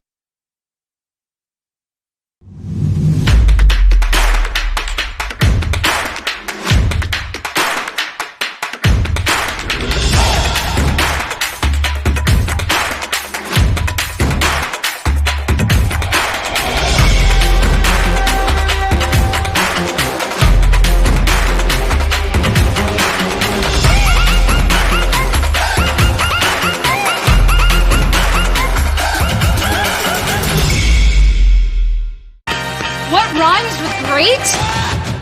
Participate. Where does greatness start? Here, in the classroom. On the stage. In the pool. On the field. Where will your greatness take you? To better grades. To more friends. Yeah! Be great. Participate!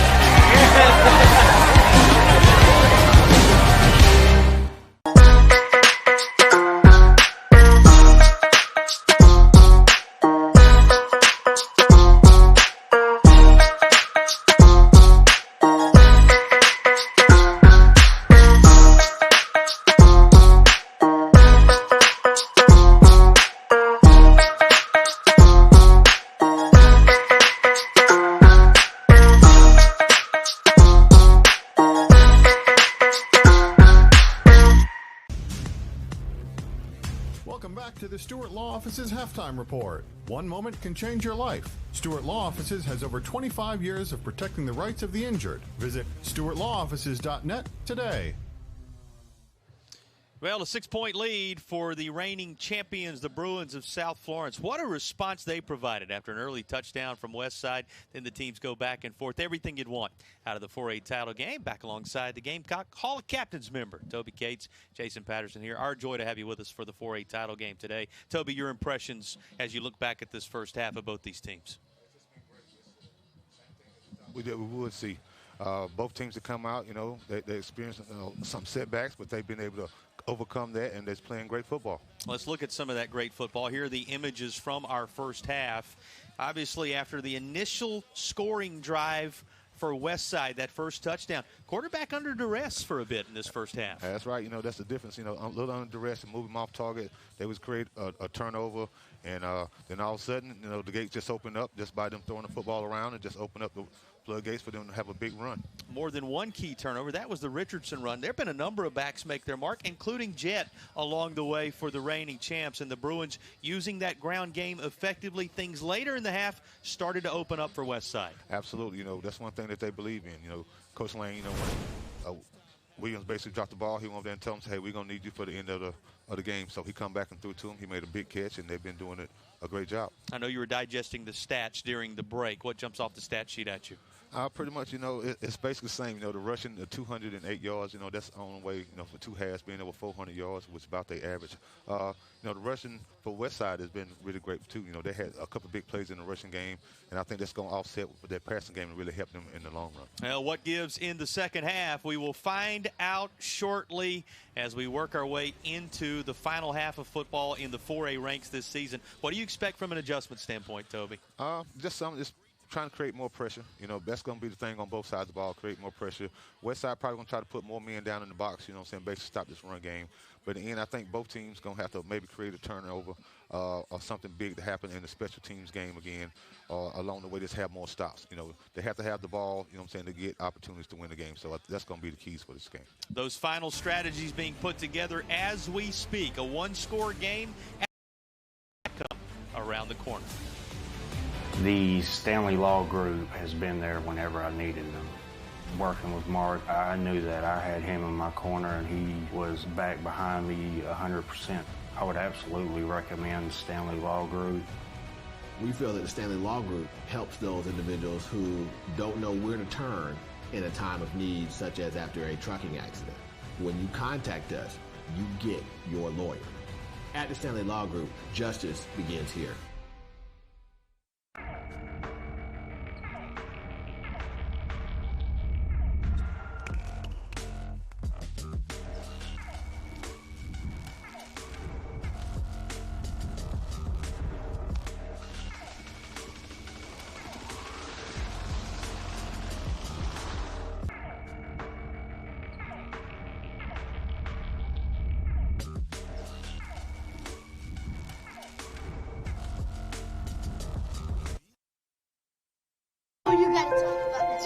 The innocence of youth.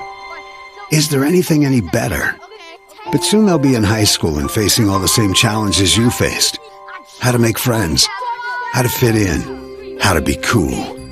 We want our children to have everything they'll need to live fulfilling and productive lives. Make sure the kids in your family are among the more than 12 million participants in America who take part in high school sports or activities.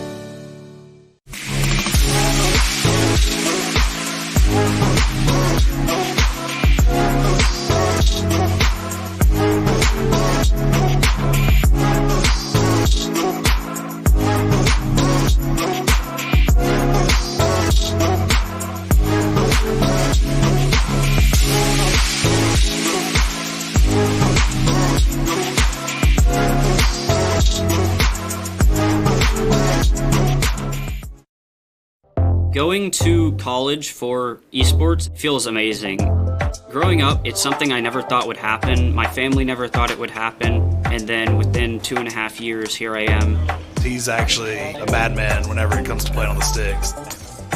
You know, he's going to be the first one that pursues this into an academic career. Me getting an esports scholarship could show other students that it's possible for them too, as long as they put their mind to it and put some effort into it. Third quarter, a 4A title trophy hanging in the balance as the defending champions, the reigning champions on that long streak of victories, carrying a 6-point lead forward. Well, a reminder, our first half recovery brought to you by the South Carolina Dairy Alliance, official milk partner of the South Carolina High School League. So we check one final glance at that first half on our South Carolina Dairy Alliance first half recovery. Let's check in once more with Jack. Hey guys, Mother Nature is held off, but we talked to head coach Brian Lane. He told us his offense is ready to make it rain. And this is a group that was unfazed due to a rocky start. He said, just down a score, my group is ready to rumble.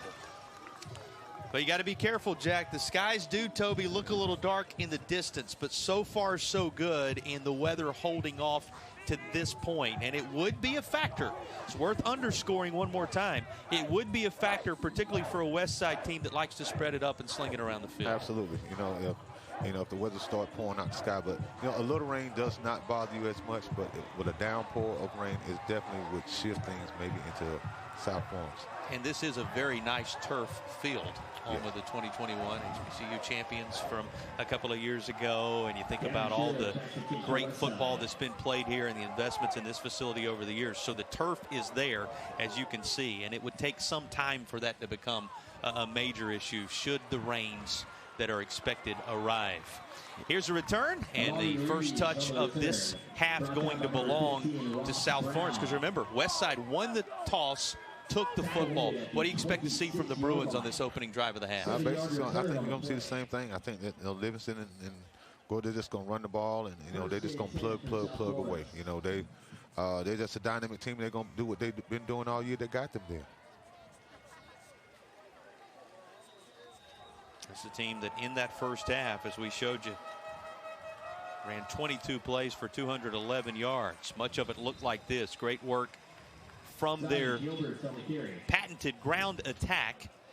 And it goes back in the direction one more time of Zion Gilbert, who has a major first down gain. Picks up about 8 on the first carry of the half. Hey, that's just a great start for them. As long as you pick up 8 yards, you can never be stopped. And then here come Livingston in to get, the tough yards, the 1 or 2, 3 yards that's in between. So, they got a great philosophy and a great scheme of how they try to put the ball in their playmakers' hands. No one's touched it more than Gilbert. 12 carries on his behalf for up over 170 yards now.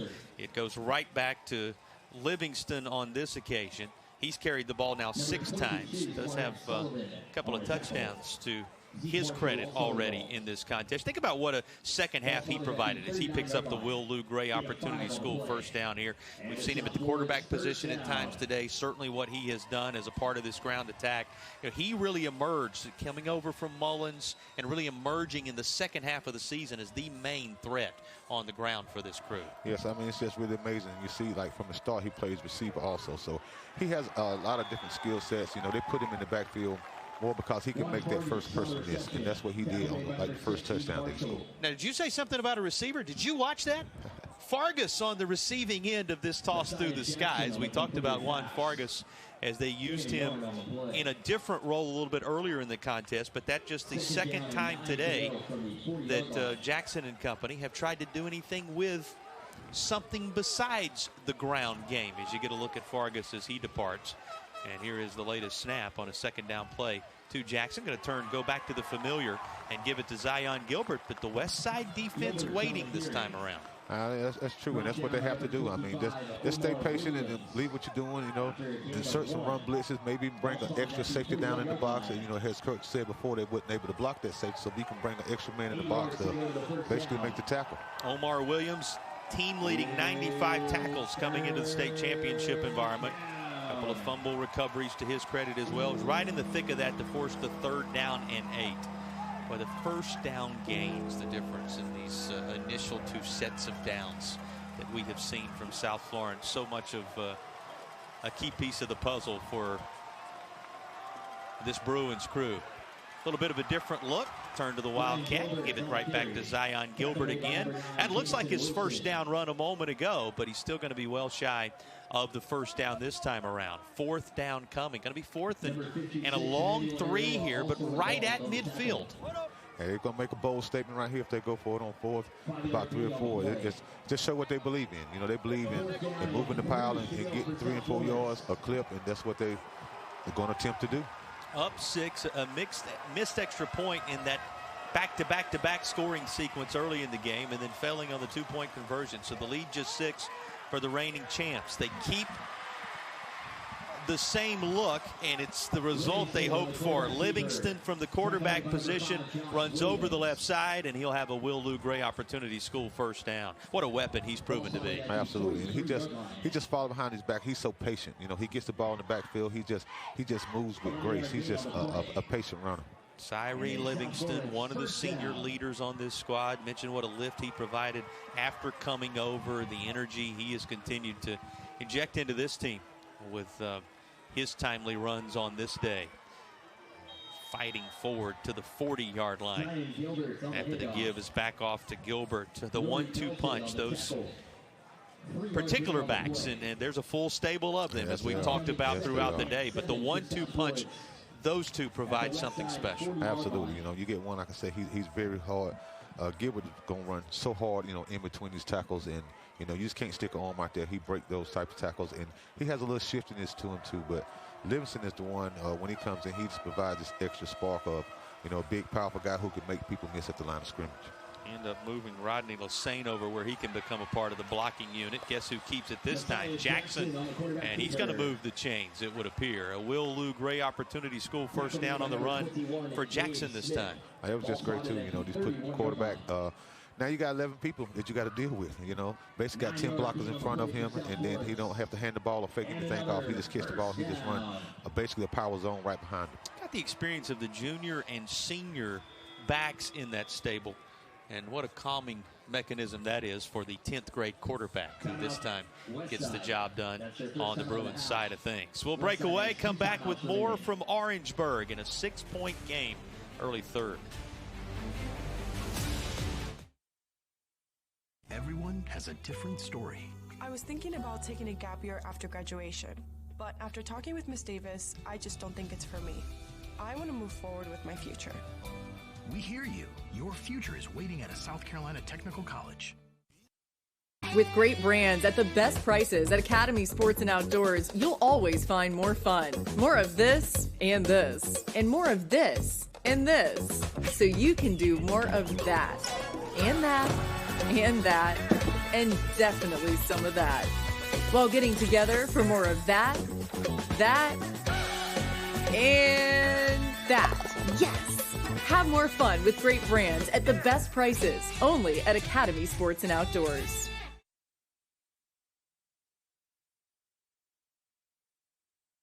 Everyone has a different story. Bro wanted us to be in the military since we were little.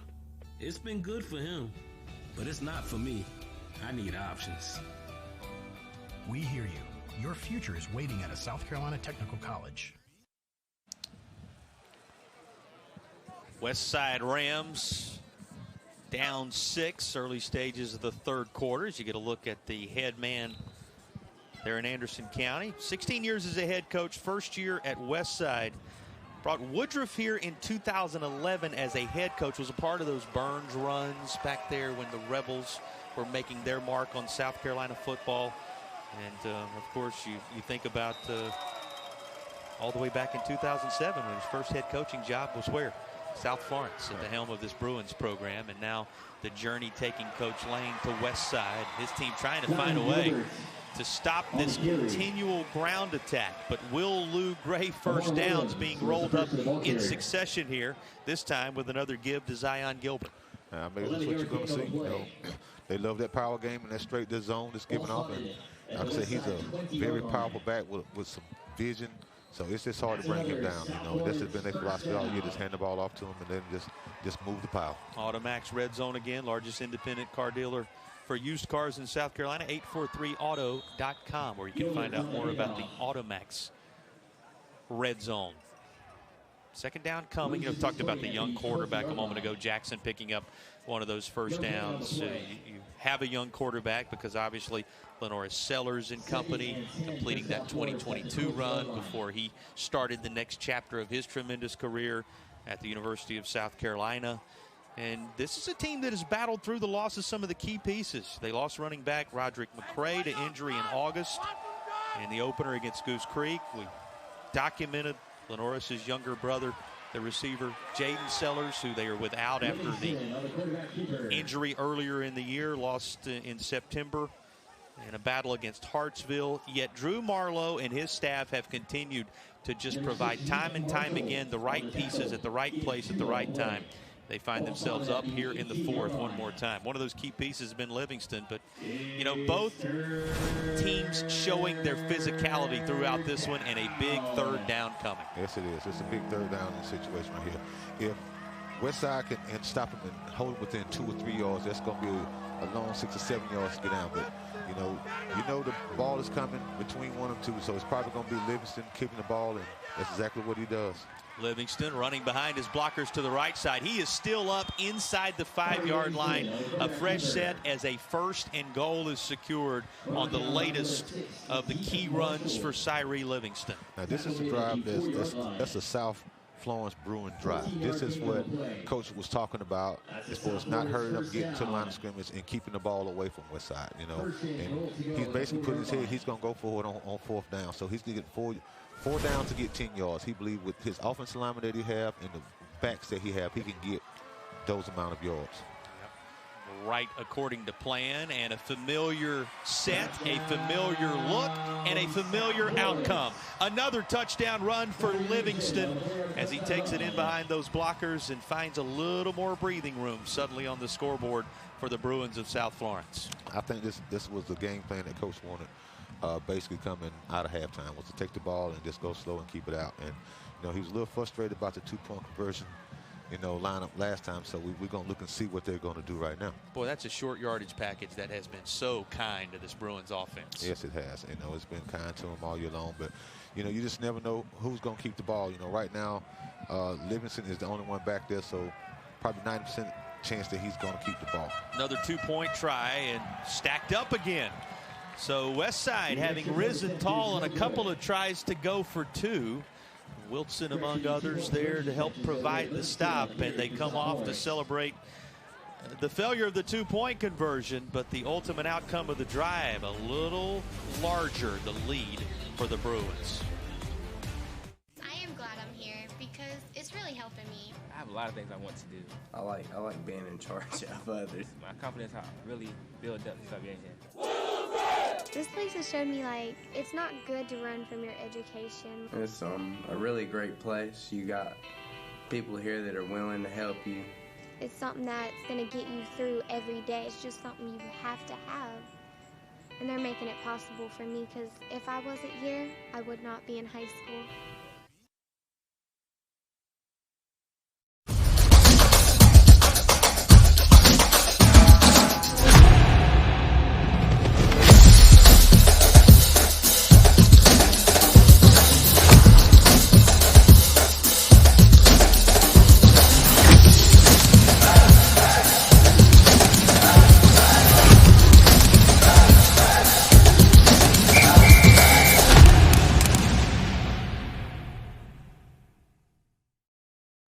Well, all of the work being done as you would expect in this one for the South Florence Bruins on the ground. A number of different contributors. Nobody more so thus far in terms of finishing off these drives than Livingston, though. Absolutely. They try to get the ball in the playmaker's hand because he's, like I said, at the line of scrimmage, he's great at making people miss. This last drive, Toby, as you see more of the good work, a trio of times today that it has ended with that late lunge from Livingston. This was the touchdown rush by Jet a little bit earlier. So many different ways that the Bruins, the reigning champs, can come at you on the ground. What was most impressive about that last drive? 6 minutes, 39 seconds off the third quarter game clock to go 13 plays and 74 yards. Think on that. Nearly 7 minutes off the game clock. How many possessions will Westside even have if it goes according to plan as it just did for the champs? You heard what Coach said at halftime. He said we have to limit and keep the ball away from that offense because he knows it's so explosive. So instead of lining up fast right now, they're milking that clock all the way down and they get 3 or 4 yards. And like I said, I honestly believe he told them we're going to go for it if we have to do it on 4th down. So I like your word, a trademark drive for the Bruins as they try and go back-to-back. Remember, so much on the line, including the 29-game streak, the 14-0 season for a Bruins squad.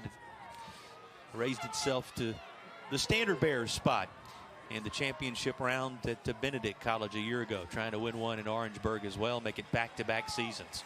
Now up 12 and going to work here is Westside, and that one swatted away. Boy, plenty of pressure up front, able to just raise the arm in time to knock that aside was Terrence Moorer, whose name we've called in a number of different veins defensively today. Yeah, he's done a great job. You know, start off with special teams first, and then he's second quarterback, and now he's knocking down passes. So he's doing all three phases of the game that he's supposed to be doing.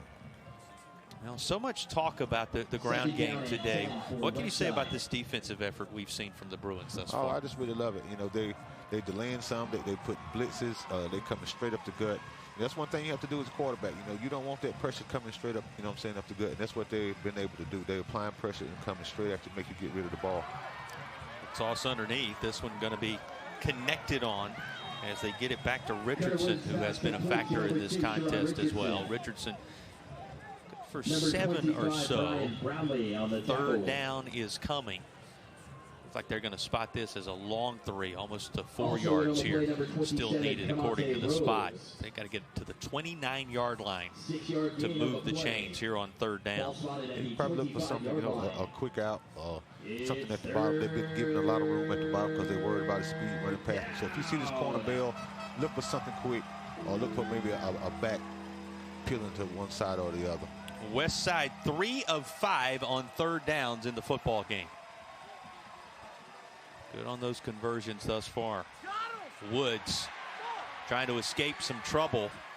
And he'll toss this. Had a man open. Was he able to bring the catch in as he went to the ground? The answer is yes. Josh Williams there again. Another key moment in which Josh Williams shows up. The Chattanooga commit keeps the drive alive. Again, like I said, you know, her coach and all the players went to him after he made that first drop and tell him he was going to come right back to you. But this, you know, what a great effort. You know, he gets him out, he pauses him, so he's more athletic than you think. Now the secondary comes up and he just drops the ball over his head. And what an amazing catch, using all ends.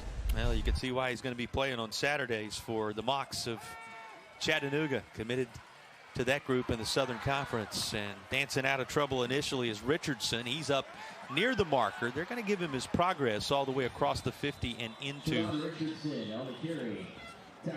Bruins territory. Well, it looked like he was going to work his way there. Instead, going to be spotted at the 47-yard line, as they're going to need about half the yardage required here.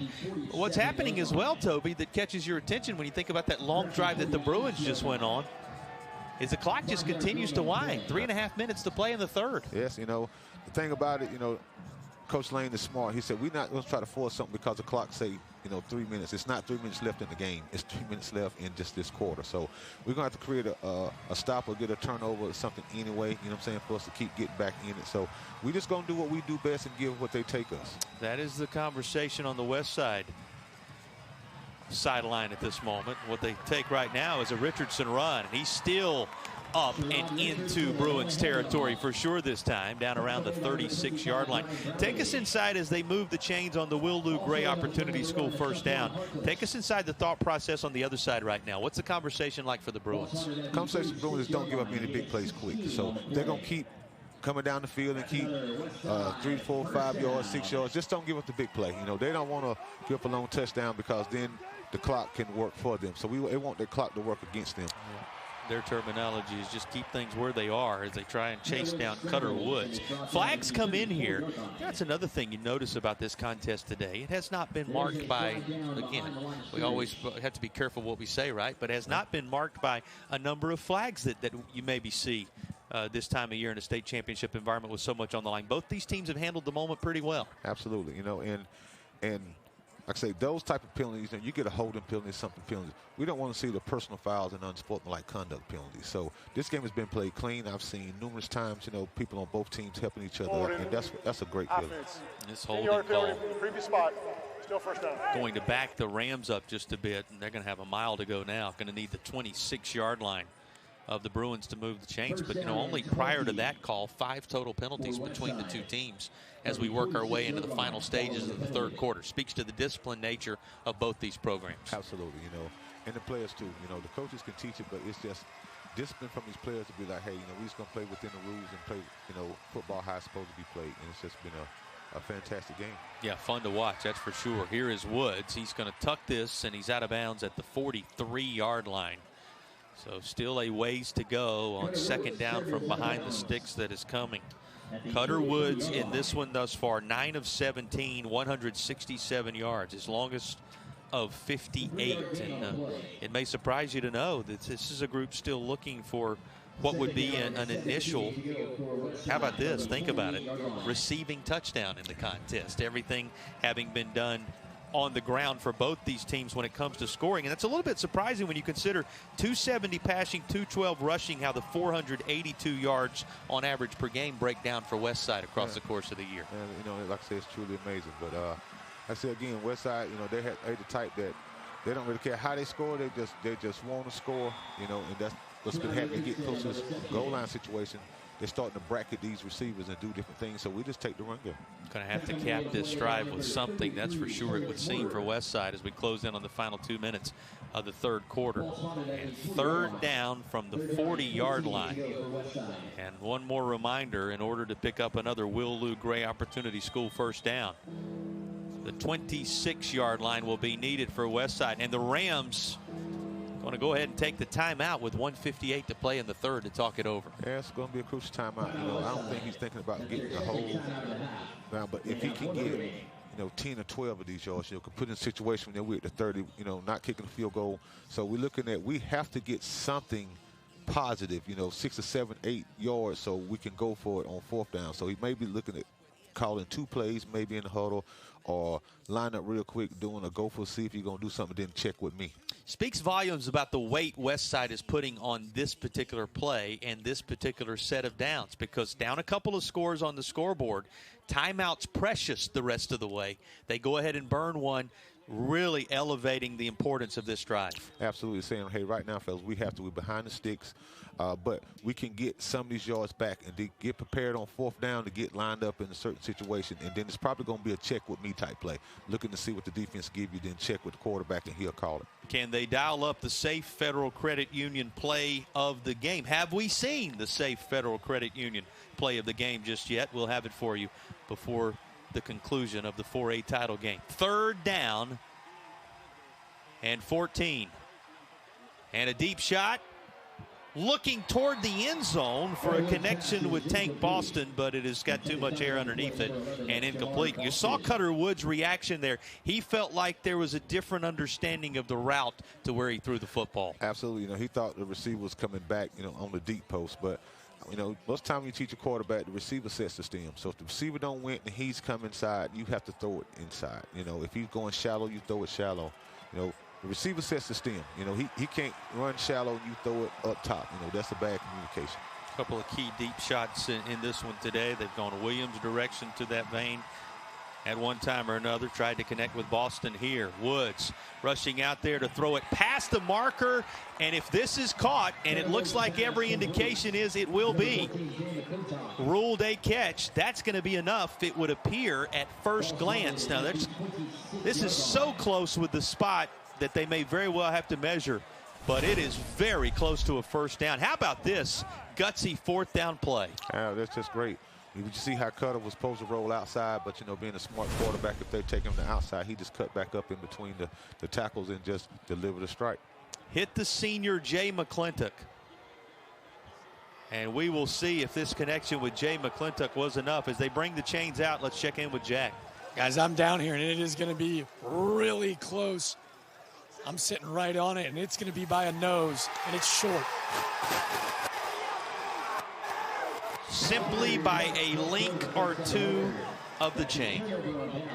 Hey, it's just a valiant effort, But the ball was a little bit low, but, you got to run the route to be past the chains anyway. So, if you run the route, be past the chains, you should catch the ball. You should always have a first down. So, always knowing where the sticks are is very key, especially when it's fourth down.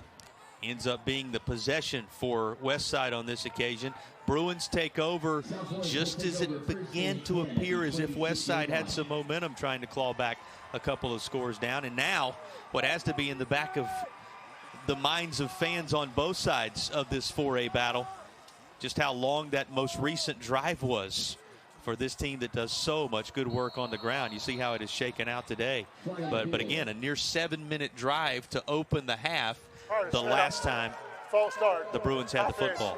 5-yard penalty, still first down. Hopefully we didn't do too much damage with our discussion of the penalty scenario here. There is a right. false start, and we'll back them up. But, Toby, that has to be both the joy for his group and the concern on the other sideline right now is how much time they were able to eat up on the most recent drive. Absolutely. But now, they're putting themselves in, first and 15 situation. So I doubt they're going to go for it on all 4 downs. So, they maybe, but you can't allow them to have any big runs of 6 and 7, 8 yards. You have to stop them and keep them in third longs and second and long situation. That's a good first blow in order to try and keep the Bruins behind the sticks from the Westside perspective. And as you flip over and kind of look at things from the South Florence side, as we go back and forth from in the mind of each of these coaching staffs and each of these fan bases, what do you do in taking this particular drive for a spin, 98 seconds left in the third? Well, basically, like I say, if I'm South Florence, I have something that maybe a pass that you could throw. Lipson probably can throw the football, but they probably just going to line up and just going to go after. This is what we do best, and we're just going to find the crease, and we're going to get 6 yards here, 7 yards here. That's all it takes. It's 6 yards and 7 yards and another 3 yards, and you got your first down. So just about that here, and almost back to the original line of scrimmage, as it's going to be third down. It is back to the original line of scrimmage. It's going to be third down and 10. Now, this is one of the biggest downs right here for Westside's defense. They cannot allow them to get 5 or 6 yards on this carry. It needs to be something in the range of 1 or 2 yards for them to be successful. Coach Marlowe and his staff looking for a play that would provide that and a whole lot more. On third down, they're going to call it 9. Needing the 36-yard line for the Bruins. Sweep it this way. Down the line come the defenders for Westside, and able to seal it off and make the stop is Nori Belton, the senior linebacker. It'll set up fourth down. All right, that was just great, great pursuit. Not wanting to give up. Keep running horizontal. As long as they keep doing that, not keep going vertical, we got a chance. So now they probably have to punt the football, which is going to help out Westside. Something we have not seen a lot of in this contest that may very well be coming as the final seconds of the third quarter tick off. And in and back to take this snap is Rhodes. That is off of the Bruins and going to be picked up by Westside. What a game changer this is at the 7-second mark of the third quarter. Scooped up and taken over by Josh Williams, of all individuals on the Westside defensive side of things and special teams. He's a little slow coming off, but this is one of the key plays of this football game unfolding before your eyes. Wow, like I say, we said earlier, there's going to have to be something in the special teams. They're going to have a turnover, a big play in the special teams, and this is one of the spots that do it.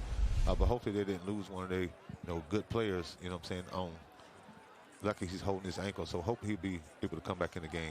We talked about how critical the Chattanooga commitment is to the Westside attack along the way today, and training staff tending to Williams, who ended up with the football in his hands when all was said and done.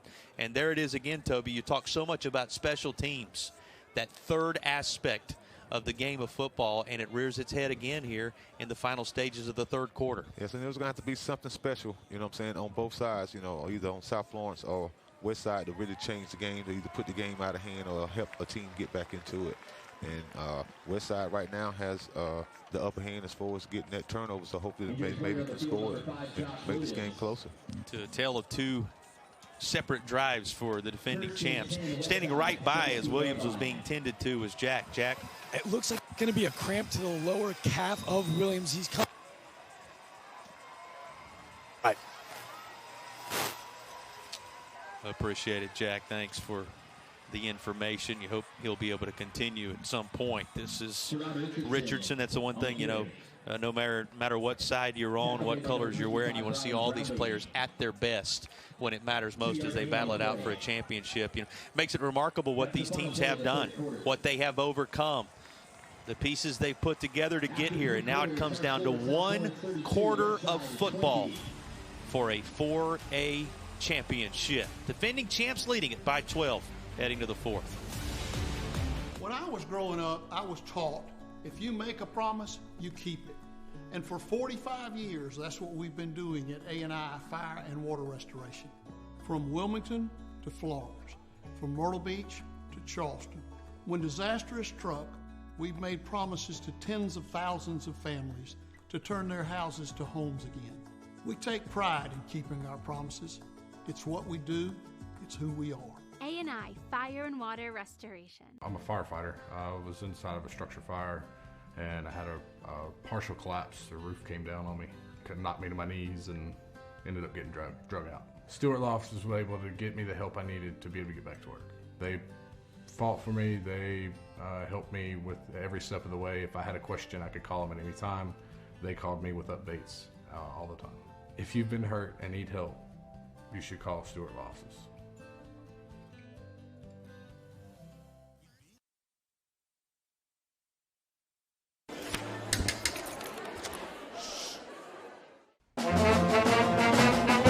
Hey, conductor, how about something new? You played this last year. Come on, get your head out of your sacks. Shh, we're trying to hear. Well, I'm sick and tired of hearing your kid play the wrong notes. Where's my kid solo? At least you can see your kid. Why is my kid stuck way in the back? The conductor only plays his favorites. My kid heard no solo! You see my kid? Yeah! Come on!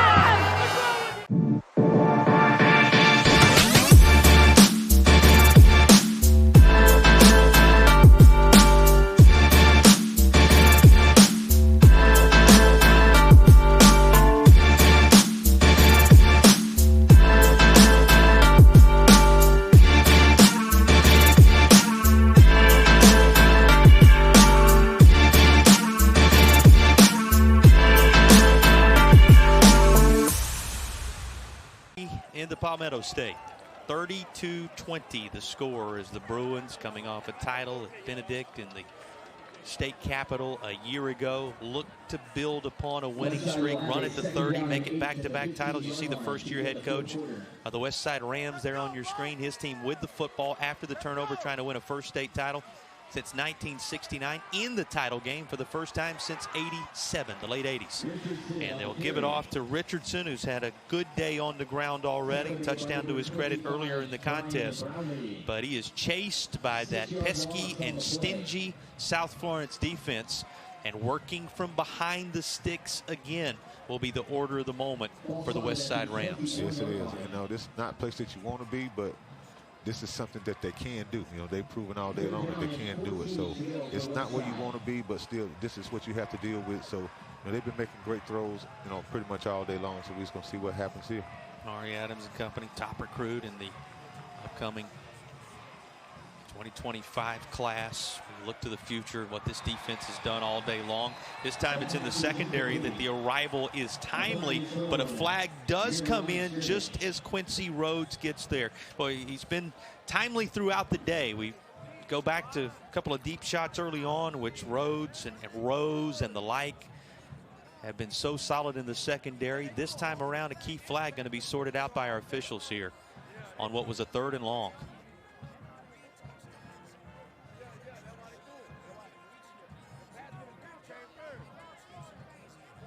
And we await the call. Here it is. Play. Holding on the offense. Personal foul on the defense.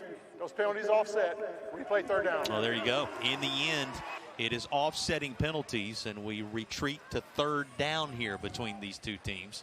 And a big 3rd down call coming on both sides, offensively and defensively. Yeah, absolutely. I think we have to come up with something besides a little rollout, throwback. You know, South Florence is doing a great job of seeing, you know, you got me before, but you're not going to be able to get me again. So maybe probably some type of a pump fake or something, or a roll and throw backside. That's kind of what you're probably looking for. Woods today, 11 for 20, 184 yards. Still looking for that first touchdown toss. Had one earlier, in and out of the hands of his target. Goes toward the end zone here, and that is going to be incomplete. Right there for the taking for Goodman, the senior DB there, to at least knock it aside. And here's 4th down. As whether Westside is able to do anything with the turnover will be determined by this upcoming play. Boy, big time play when you consider how much time South Florence is able to take off the game clock when they're in possession of the football. Yeah, absolutely. Like I say, this drive right here, this was very big for Westside. You got the turnover that you was looking for. You got to go and capitalize on that turnover and be able to score. So again, you can get a first down without scoring. So you don't have to throw the ball all the way in the end zone. You can get a first down, but you got to call something to get past those sticks. Available at the 7-yard line, the first down for Westside. This is going to be connected on at the 10, and this time the flags come in, and you probably know what the result of this will be as Brian Brownlee arrived to try and break it up. That's a great call, you know what I'm saying? A bender to the middle. They completed one earlier. But at least giving your guy a chance, and that's what he gave his guy a chance. But again, South Florence was just a little too early. Give credit to Cutter Woods for standing in there and delivering the football. Here's the call. After this goal, remains 4th down. So still a 4th down play that must be converted on by Westside. Head coach of the Bruins, you see him.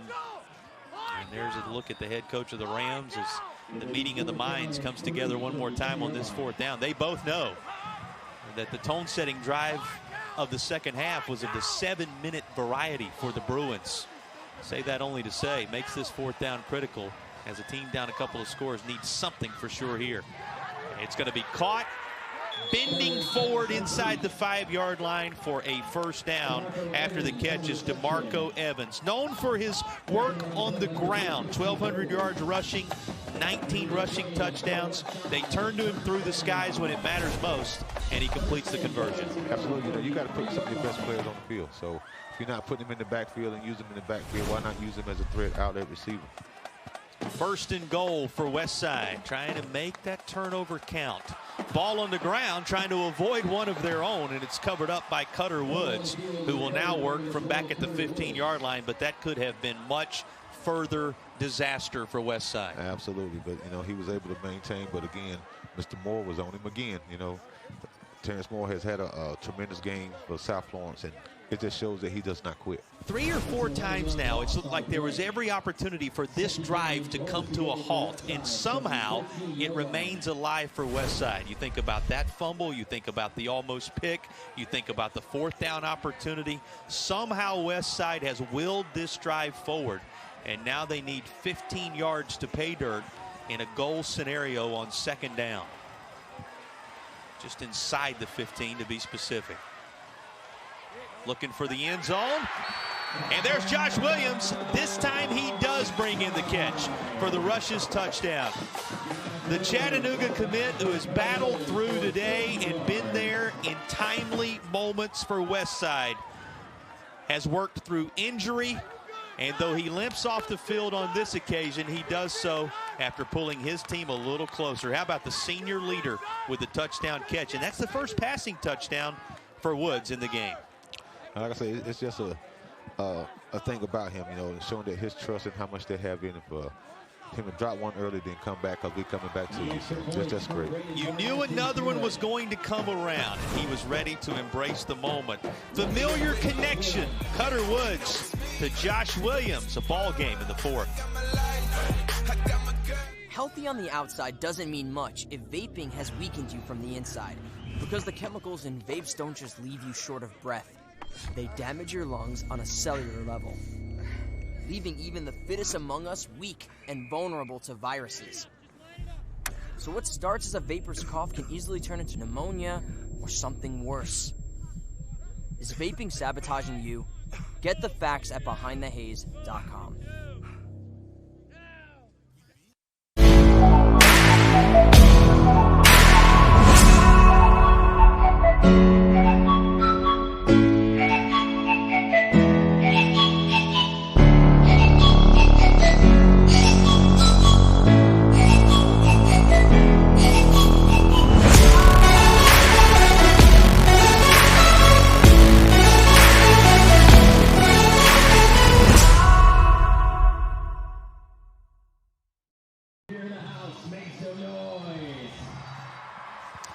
When it's a state championship environment, you're going to leave everything on the field. These two teams have, and the 4A title far from settled with 9:48 to play. Before we get back to action, let's check in one more time with Jack, who has a special guest. Guys, I'm here with the freshman phenom, the South Carolina Gamecock, and reigning state champion, Mr. Lenore Sellers. Lenore, I appreciate you joining me. You had to come support little bro, but why was it so important for you to support alum and watch you guys potentially go back-to-back? I mean, like, going back-to-back is special. Not many people get to do that. So, I mean, like, I had some free time. Like, why not come back and support my guys? Like, we grew up together. I know all these guys. So, it's like, I feel like I needed to be here. Now, Lenore's, you know this team better than anybody maybe in the country. Got under 10 minutes to go. How are they going to be able to pull it off? Marlo always finds a way. Like, sometimes you don't know how he does it. Like, he surprises me half of the time. But I just know Marlo, and I know what he's about. And I know he knows what he wants to do, and he's going to find a way to do it. Lenore, I can't thank you enough for joining us, the freshman phenom. Guys, this is a Heisman here in the next few years. Remember the name, baby. Well, who can forget what he was able to do to cap off that 2022 championship, to be in the stable of weapons, as we've talked about it so often for this Bruins squad, trying to make it 2 in a row. He's a big reason why they're on that 29-game streak right now. Take us inside that huddle, Toby. This is a team getting the football back, still with the lead, and a team that can put together an extended drive with 9:40 to play. And he's telling them right now, we can close the game out. You know, if we'd have one of these drives and, you know, we take 6-7 minutes off this clock right here and we score, we keep the ball out of their hands. So this is the drive of the game right here. Yeah, if you finish one of those long drives, makes it a big-time uphill climb for this Westside squad. On the ground, as you would expect, goes back into the hands of Zion Gilbert. You're wondering how the pie has been sliced up and the work has been distributed on the ground today for South Florence. 17 carries, 193 yards for Gilbert. He's closing in on a 200-yard game rushing.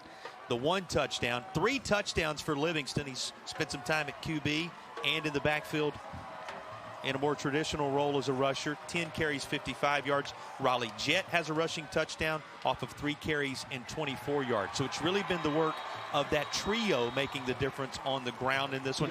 Timely rush for a first down here or there from Jackson, who's also shown you his wheels at times. But this has been a day in which the South Florence Bruins have done just what the Bruins do in the ground game. That's right. Dominate the ground game. That's what they do. And dominate the clock. You do those 2 things right there, you have a chance to win.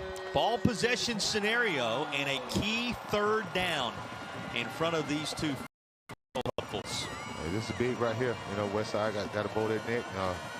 I was seeing some blitzes, you know what I'm saying, some run gap blitzes. See Wilson standing over top of it, the sophomore.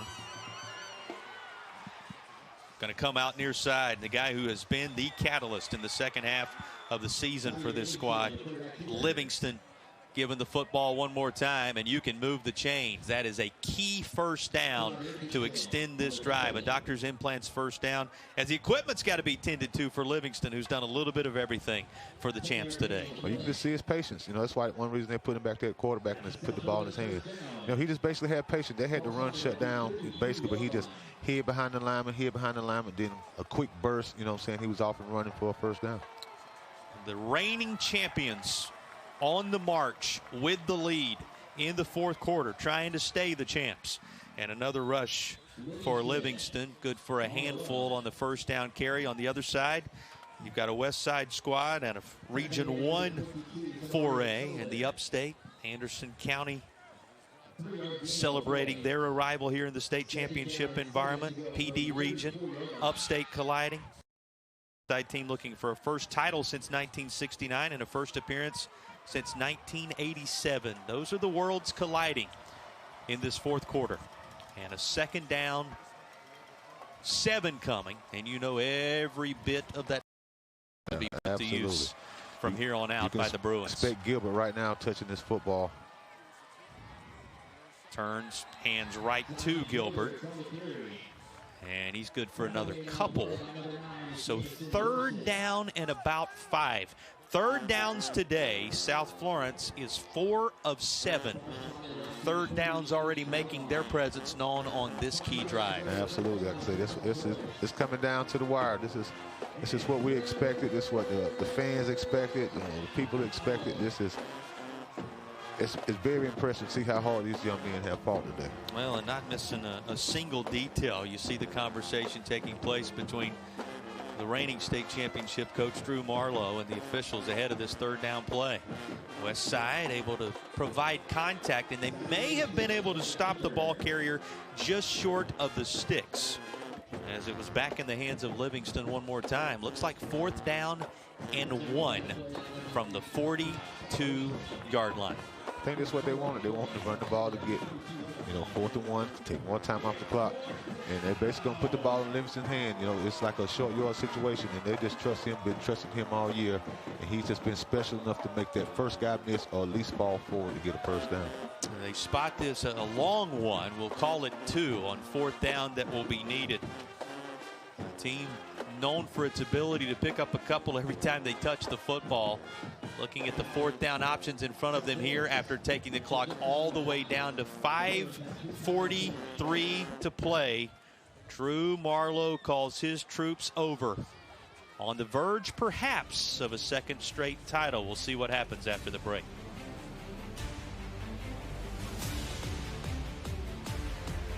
I just wanted to take a minute to thank you for all that you do officiating high school football. What you do matters, and what you do is important for our student athletes. Without you and what you do, it's just practice. I know you've worked hard in your preparation this offseason, and now it's game time. Go out there and call them like you see them. Embrace the grind.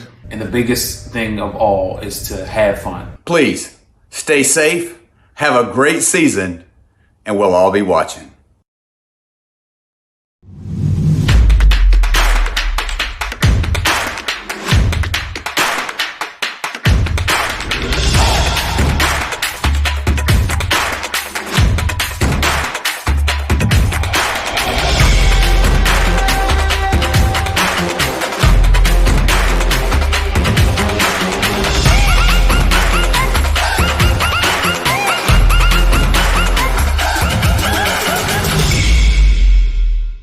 A run of 30 consecutive victories and back-to-back titles. Westside the challenger, first-year head coach, first time back since the late 80s, looking for an initial title since 1969. And boy, have they fought hard. Westside had the lead early. 7-0 was the advantage before 20 consecutive points were rolled off. It was 20-7 at the end of one, 26-20 at the end of two. And here's the 4th down play. That's the ball game right now. And enough of a push from that offensive line of the Bruins for Livingston to go across the sticks. You can move the chains with a key doctor's implants first down, and that means a whole lot more time is going to roll off this 4th quarter game clock. Absolutely. I bet you Coach told him on the sideline then, hey, this is what we do. This is what we built for. Like Seller said, Coach Marlowe was going to find a way. So that timeout right there is we're going to push them, and we're going to get this 1 yard and take time off this clock to win the ball game. Think about Justin Joe and company. There is Tyler Cockfield, who is a part of that line. We've sung the praises of Barry McLaughlin, E.J. King, Connor Jones, the blocking of Rodney Lassane, and the H-back role that he has embraced along the way. And they have made the space for the likes of Zion Gilbert. Even Riley Jett, who you've seen on this drive, Livingston, as well as Fargas, who's been a part of the action along the way. It's been that group in the trenches doing the hard work all day long that has South Florence perhaps on the verge one more time. The unsung heroes, that's basically it, the unsung heroes. And even these guys get what they're going to talk about it, and they ran for these yards and they did certain things, but the older they get and when they sit back and do it, they're going to talk about our offensive line and how they powered and how they just moved, just moved people, so it was easy for me to run behind them. They always going to give their offensive line credit, in the long run for what they did to help them with their success. Think about this, Toby, how few points have been scored in the second half of this football game. Speaks to the way these defenses have risen to the occasion. For Westside, they're calling upon their defense to do so one more time on another key 3rd down at the 4 and change mark, right on the midfield logo for this Bruins squad. Livingston trying to dance to the right. He won't be able to initially get there, and now the piles push at one another until progress is stopped and the whistle blows, and it will be 4th down again. Another 4th and a long 2. Very similar to what was just converted by the Bruins a moment ago. You know, basically, this is what they're built for. This is what both teams, you know, Westside on this, you know, we need to stand up. You know, they need a blitz or something to get in there, make a play. That was at the 6-minute mark. This is at the 3.5-minute mark, which means a conversion here, and you're talking crunch time. Huge 4th down. And a flag before the play. Westside trying to indicate it was movement on the offensive line. And a huge call coming here. Prior snap. Ball start. Offense. They will back the Bruins up, and now 4th and much longer needed to keep the drive alive, and it is decision time for Coach Marlowe and his staff. Now, remember, Toby, it was when they brought the punting unit out earlier that the snap went awry off of the Bruins, available to the Westside Rams, and that's what kind of turned the game most recently. That's right. You know, who knows right now? Are they going to punt this ball or have a little trick? But they definitely don't want to put the ball back in the Rams' hands. But this one gets through to Quincy Rhodes. He does a nice job to fill that on a hop and get it out of there. That was a valiant effort. And it will eventually be out of bounds at the 22-yard line. And that's where Westside takes over in a 1-score game with 2:44 to play. A championship on the line. And this is what this offense is built for. You know, be able to score real fast or real quick.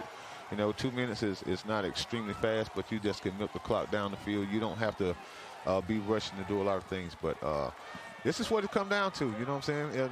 We come to see exciting football game, and we've seen an exciting football game. Well, and a large group having come on this day to see these two teams duke it out. And you see these coaches, these players trying to rally the troops, get as much energy inside of this facility as possible with the 4A championship on the line. Here is Cutter Woods to work on the drive of the year in 4A perhaps, and he will use the wheels to get across the 30 to the 36-yard line, out of bounds after picking up a doctor's implants first down for Westside. And that's something he's been doing all day. He's proven it to me today that he's not afraid to put this team on his back, you know, instead of putting it on with his arm. You know, he will use it with his feet also. So he's just a threat. You know, he's looking like, hey, I got to get the yards, and I'm just not going down and going out of bounds. I'm going to do whatever I can to move these chains and help our team win. Cutter Woods, who has carried the ball 10 times along the way, and they have been effective. We've got a brief stoppage for an injury timeout. Gives us a chance to check in with Jack related to this environment as we come down the home stretch. Jack? Leaders were born for this opportunity. Right before the last drive, Cutter Woods walked right over to our main man, Josh Williams, who we've talked about all afternoon, and said, it's you and me. Nobody else matters. It's you and me. As the 3-star quarterback all-state selection trotted back out onto the field, it seemed fitting, foreshadowing almost as Shane Beamer entered the building as he sits in the end zone that Woods is looking to cross. If you had told the Rams of Westside they would be in position one drive potentially for a championship, they would have said, yes, we'll embrace that moment in December. If you had told the Bruins of South Florence back-to-back would be on the horizon if they can come up with one more defensive stop, they would have said, transport us there right now. Absolutely. Here we sit watching that unfold in the 4A title bout. And Toby, Westside looking to reclaim the lead for the first time since they marched down the field on the opening drive and took a 7-0 advantage. Remember, a couple of quick turnovers and 20 points in the blink of an eye. South Florence went out front and has stayed that way the majority of this game. Absolutely, you know, but it's only going to matter when the 0 seconds on the clock of which team's going to come out victorious. But it has been a great game all day long. Whatever happens, it's going to be a lot of fun between here and there, and we are happy to have you with us, fans all across the state of South Carolina and beyond, for the balance of this 4A title game.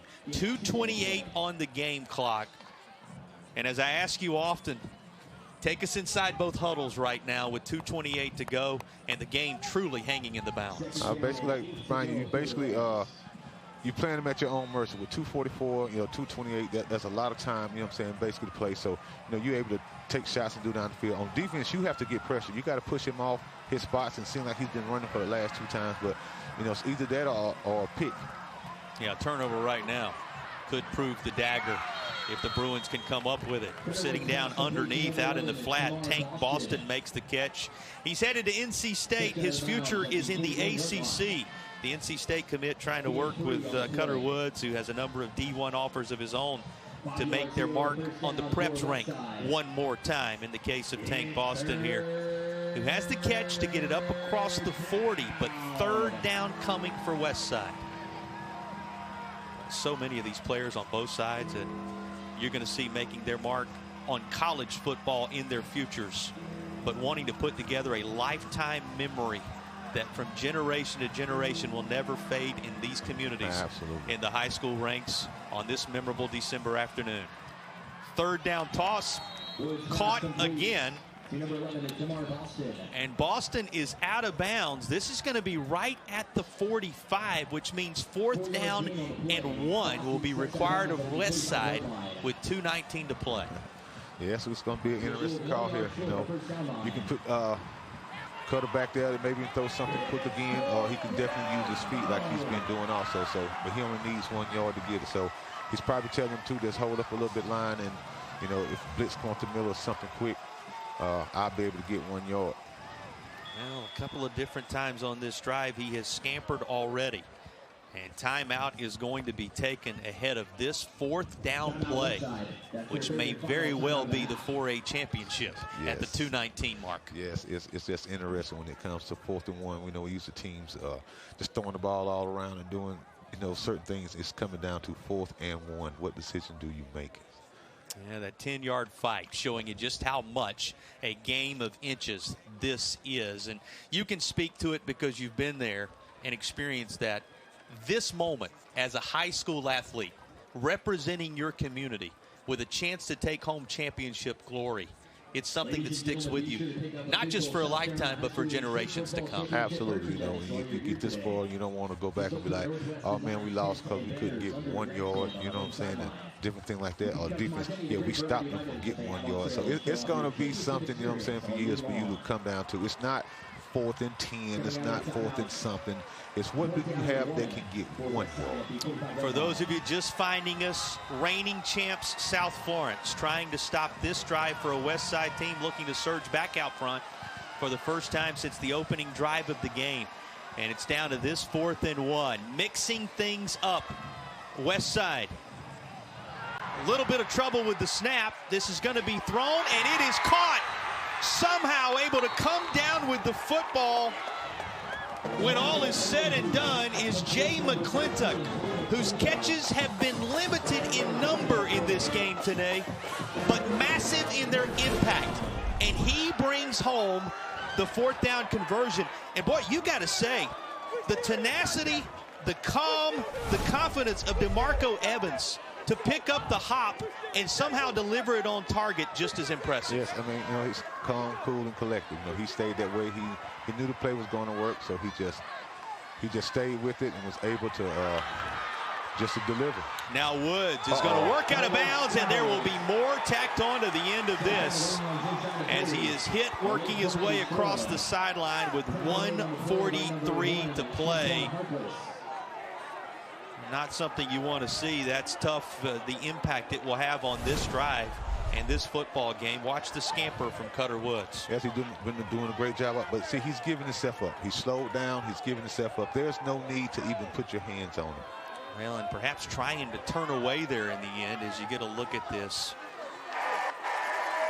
After the play, personal foul on the defense. 15 yards from the end of the run. Results in the first down. Untimely penalty assessed the Bruins here, and now everybody trying to focus back in on the final 1:43 as once they walk this off, it is 1st and 10 Westside at the 25-yard line. You know, they just look for something. You know, maybe they can sneak in a run, a couple runs here. Definitely play action, look for over the middle. I think, you know, they've been successful over the middle, so look for Tank. You know what I'm saying? Basically, look for Jones going over the middle. What's your message to your defense one more time? After this play, let's talk about it for South Florence. If it remains relevant, here's the first down, snap. Woods rushing out of there one more time. He goes far side of the field, tries the stiff arm to buy himself enough time to get out of bounds. He will at the 19-yard line. That's about half the yardage Westside needed. I'll ask you again, as the Automax red zone opportunities in effect, what's the message to the Bruins of South Florence as they try to come up with the late stop? Basic message is keep everything in front of you, and we need to get pressure on the quarterback. Probably need to go have something like a spy. You know, basically a spy sitting in the middle, but be relentless and do not give up. We need definitely a sack or something pushing him off his rhythm. Junior QB Cutter Woods trying to lead first-year head coach at Westside, back with his second team in the state championship environment. Well-traveled around the Palmetto State, including his own connections to South Florence. Coach Lane and company to the title. But we'll have a moment to let it all sink in as timeout is taken with 1:35 left. 95 seconds remaining for these high school football players to determine the 4A championship in South Carolina. 32-27 our score. You had the missed extra points that were factored in on both sides along the way. South Florence attempted a couple of conversions that were not to be, and so Westside in a position to snatch it away in the final couple of minutes of the game here. Toby, this is a battle that though Westside delivered the opening blow, his team, Coach Marlowe, in effort to get a second straight title, have really paced Westside the majority of this battle. But right now it comes down to right around 25 yards, right around 20 yards to be specific, and a minute 35. Yeah, I think they're going for the end zone right now. You know, definitely, you know, on second down, since Cutter ran for so many yards on first down, you know, you can definitely look for a seam coming over the middle and then one going up the hash. That's what he normally runs on this type of situation right here. Cutter Woods drops, and there's the pressure that you're used to seeing from this defense of South Florence. Breaking through to make the stop is Amari Reeves. There is the 10th grade DB forcing a third from behind the chains. This pressure that they called, it came out from the secondary, and he brought a blitz. So, you know, they were definitely on the sideline talking about some certain things, and this, he dialed up a blitz to come in and give him a different look, which was a great call from the defense coordinator. Great moment for that young man in the state championship environment. The 29-game streak for the reigning champion South Florence Bruins. The 14-0 season on the line. 13-1 Westside. Trying to snatch away a first title since the 60s. And this is tossed inside the 20 to the 17. Fourth down is coming one more time after the catch by Josh Williams, who has battled valiantly through difficulty and injury today. His coaching staff telling him, go ahead and fall right there because it'll stop the clock with 31 seconds to play. Absolutely. He's been shaken up throughout the day and will be tended to by the training staff here. This thing getting very intense with just over a half minute to go. And Jack, you're right there on top of it. What's it like field side? Before our eyes, we talked about the drop early. He's battled this cramp in his right calf all afternoon. When the minute that he was tackled, you could see the calf muscle just cramping, a Charlie horse of all get-out sorts. They're stretching out that right calf now. He'll have to sit out the next play. But you can see him right now as I'm sitting field side yelling at his athletic trainer to allow him back to his feet. Well, you know one thing about this state championship environment. You're going to get everything left in the tank from all involved. Josh Williams has certainly provided that as he comes up with the key catch to set up what is a fourth down play. Yet another fourth down, Toby, when there have been so many in this football game proving consequential. Yeah, we've been saying it before. This is the biggest first down. This is the biggest fourth down. This is the biggest fourth down conversion. Now we really get down to this is the biggest fourth down conversion right here. So, like I say, 31 seconds to play. Timeouts used for Westside. This is your football game as the Rams come up to the line on 4th down and 2. Championship on the line if they can secure it for the Bruins defensively. And in behind the defense and into the end zone to reclaim the lead is Tank Boston on a connection with 15 seconds to play. And Westside is back out front. Great play call. That's the first play of the game. That's the exact same they ran. You know, when you keep running, you know, quick outs and quick outs and quick outs, then you stare at the quick out and you just hold him enough, and then it was confusing in the secondary. He just ran a slant right behind him. Don't let it slip by you that it was 4th down when the touchdown toss from Cutter Woods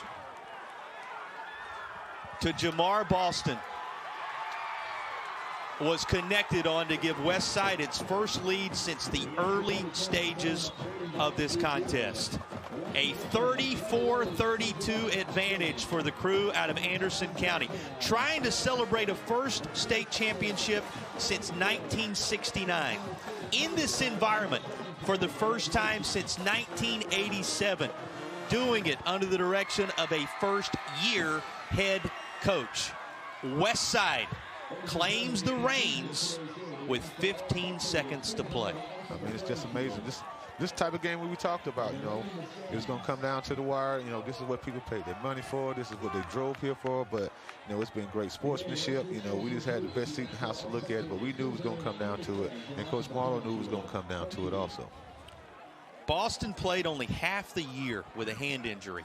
Still had 10 touchdowns, 705 yards on 38 catches. And when he's healthy and when he's needed in the state championship environment, he steps up one more time. What a play call, what a connection.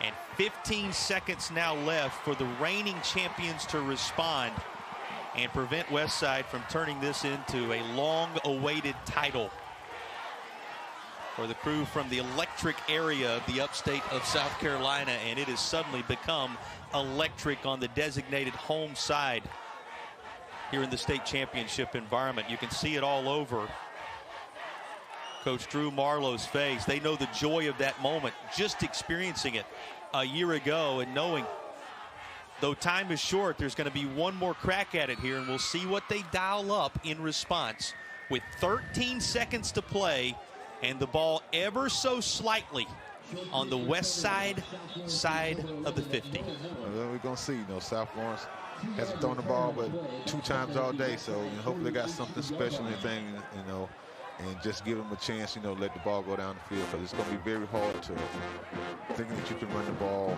you know, 40, 47, 45 yards in 2 plays. All rushing touchdowns in this one throughout the course of the season. That has been the trademark. And a flag flies before the initial snap with 13 seconds to play. And it's going to be movement on the Bruins side of things, whether the narrative changing. Prior to snap, ball start, offense, 5 yards, the emotion of the moment changing so quickly here. You see the Westside staff trying to keep their players, their reserves especially, back off the field to allow these final 13 seconds to unfold. And the Bruins in a spot that is unfamiliar. You know, won the state championship a year ago going away, had the lead for the majority of this one, trying to find a way to battle back one more time and having to get rid of this. It is turned loose by Jackson, and now 7 seconds remain for the Bruins if they're to turn it into back-to-back titles. The 29-game streak, what a run it has been for South Florence, is on the line here. And a team that just a moment ago was looking for one stop on one play to take the championship back to South Florence, now has the shoe on the other foot, looking for that one magical play, as Westside may very well be one defensive stop away, one defensive play away from claiming the crown. Here it is with 7 seconds to play. Number 7, Jackson, rolls out again. Clock winding down. This is going to end it one way or the other. It is in and out of the hands of his intended target, down around the 10-yard line. And a surge from Westside. With 15 seconds to play, the Rams reclaim the lead, and in doing so, secure the 2023 4A state championship. Your final, Westside 34 and the Bruins 32. You heard the late call on the eventual flag on that final play. Is it of little consequence as it will be declined by Westside. And first-year head coach Brian Lane, who has journeyed across this state Connections to both of these programs, as we discussed. You remember him from the powerful days of the Burns dynasty. He brought Woodruff here at one point. Started his coaching career with the Bruins, and he has the moment of his head coaching career in his first year at the helm of the Westside Rams. The Rams of Westside will take the title back to Anderson County. What a valiant comeback in that fourth quarter, Toby. The chances were few and far between, and Westside capitalized on all of them. Absolutely, just resilient. You know, that's the thing, you know. As long as they was going to get a chance in the end with the ball in their hands, you know it was going to be trouble. Even Coach Marlowe talked about that. You know, it's kind of hard to keep a great offense down, you know what I'm saying, all the time. So they proved that, and they came out. But like I said again, South Florence had chances and they had opportunities. You know, they just put themselves behind the 8 ball at the end and couldn't convert on the 4th down and stuff that they had to get. So, you know, kudos to the defense of Westside for stepping up when they had to, and the offense for clinching the ball game. It's the familiar connection between Cutter Woods and Tank, as they call him on that Westside sideline. Boston, the NC State commit, with 15 seconds to play, you think about how strong the connections do run between these two programs. And, you know, there's only a couple of degrees of separation for the most part. Everybody in this game, all across the state, one way or another. But the protection provided by the offensive line, Hatton, Pompey, Moore, Calhoun, Simpson. We talked about the battle in the trenches. They gave Cutter Woods just enough time to deliver the football to Boston. And you know it's going to be our Safe Federal Credit Union play of the game. The 4th down touchdown that made Westside a champion in 2023. So it was just a great call. It's just a play off what they had been doing.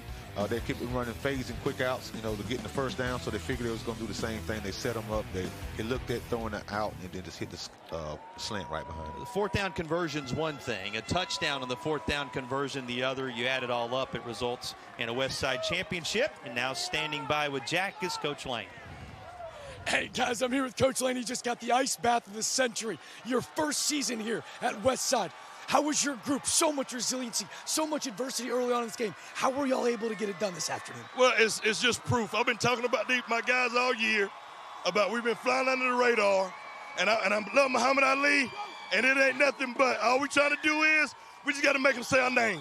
That's what I want them to do. Say my name. What's my name? And my guys today, they got to say 4A Westside for a whole year, and I'm proud of my guys for doing what we had to do starting out. My question, Joshua Williams, battle-tested all afternoon. His resiliency to bounce back after that drop early to play such a crucial role, so pivotal in the fabric of your culture. Oh, yeah, man. You know, we had 2 turnovers there, and hats off to South Florence. What a great ball club. Had 2 turnovers. We've been doing that all year. It's a fitting end to a fitting season, you know, and I just love my guys and how they played. Coaches, phenomenal job. Coach, my final question. Your school, your community showed out by the thousands. My question, what's this mean to your school, your program? It's proof, man. It's proof. You know, when you got support from the community, you got support from administrators, you can do all things. But I told my guys, we can say we're the best team in the state, but we got to prove it. That's proof right there, baby. You said it perfectly. Say my name. Westside, 4A state champs. Congratulations, Coach. Well, in his region of the state, they talk so much about electricity, right? That's what that portion of the state is known for. Certainly the fans celebrating right now in Anderson County. One of the words used about this program all season long, explosive. Boy, were they on the 4th down that it required in order to claim the title. Absolutely, but he said a fitting end for a fitting season. You know, that's what they've been doing all year long, and, you know, and that's what they believe in. That's what they stood by, and it's done worked out well for them. We just proud of them.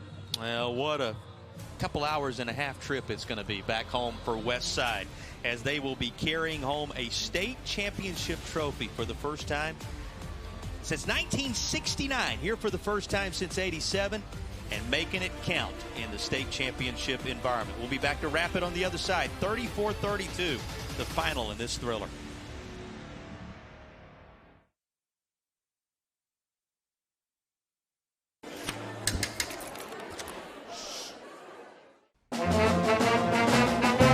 Hey, conductor, how about something new? You played this last year. Come on, get your head out of your sacks. Shh, we're trying to hear. Well, I'm sick and tired of hearing your kid play the wrong notes. Where's my kid solo? At least you can see your kid. Why's my conductor only plays his favorites.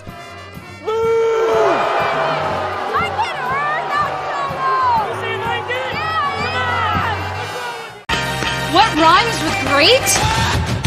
Participate. Where does greatness start? Here, in the classroom. On the stage.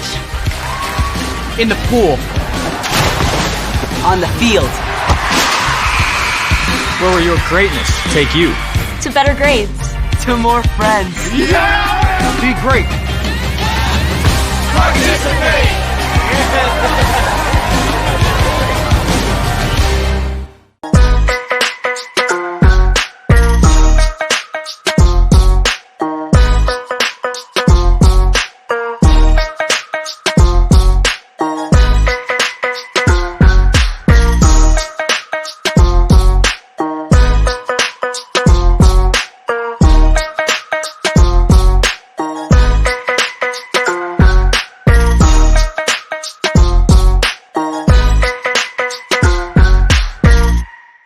Going to college for esports feels amazing.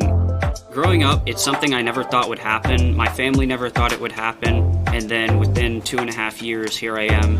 He's actually a madman whenever it comes to playing on the sticks.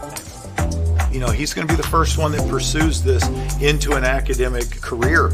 Me getting an esports scholarship could show other students that it's possible for them too, as long as they put their mind to it and put some effort into it. First in decades. You got to dig deep. A couple of key fourth down conversions on that drive, Toby, including the touchdown. And no panic for Westside. You have to love the composure they found. And then the execution to finish both of these fourth downs in order to make the win possible. Yes, it was just great. You know, when they called that play, they knew it was going to work. And they come right back to a play that about the first play of the game. You know, we ran a quick out, been getting first downs all the time, and then come back and hit the slant behind it. A couple of seniors, Jay McClintock rised high to bring that first fourth down conversion down. And then, of course, everything capped off by Jamar Boston on the 4th and 2 that turned into the touchdown to win it with 15 seconds to play. As thrilling a championship game as you're going to see, and has celebrated a championship certainly for Westside as they could have imagined, waiting decades to make it happen, and long awaited for Coach Lane as well. We talked about his journey and his travels to this point. He believed in this community believed in him, and they've got a championship to prove it, Toby. I mean, it couldn't happen to a better guy. You know, I've been knowing Coach Lane since he was probably 18 years old when he was going to go to school, and just seeing how he has grown through all these years and grown to a great man. He is respected everywhere you go. I don't think there's a coach out here can say anything bad about it. They completed 3 fourth downs, converted on 3 fourth downs in the game, 3 for 5. 2 of them came in the closing stages of that game-winning drive. Just a remarkable job done by Cutter Woods and this group, and you go to the guys in the trenches who gave him just enough time, made just enough space for the backs when needed. It was an all-out effort, all hands on deck for this Westside squad. Game ball going to be handed out. There is the commissioner, Jerome Singleton, calling for the Westside folks who, hey, they've been waiting for this a while. They're still celebrating. He's having to call them over for the presentation of the game ball and the trophy. Let's listen in as we send you to PA for the presentation of the trophy to Westside.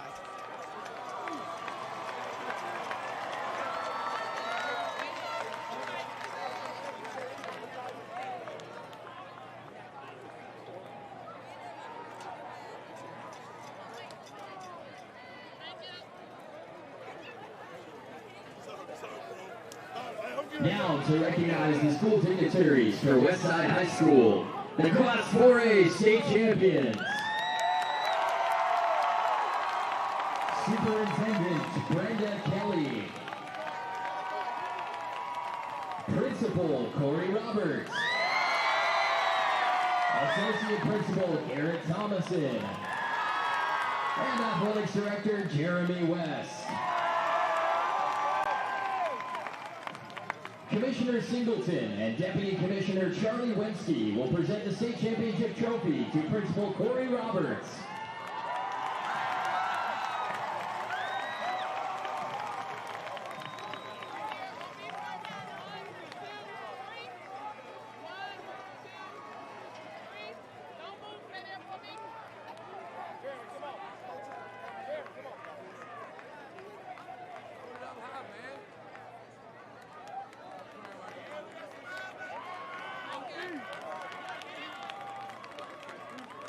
Accepting the trophy on behalf of his team is head coach Brian Lane.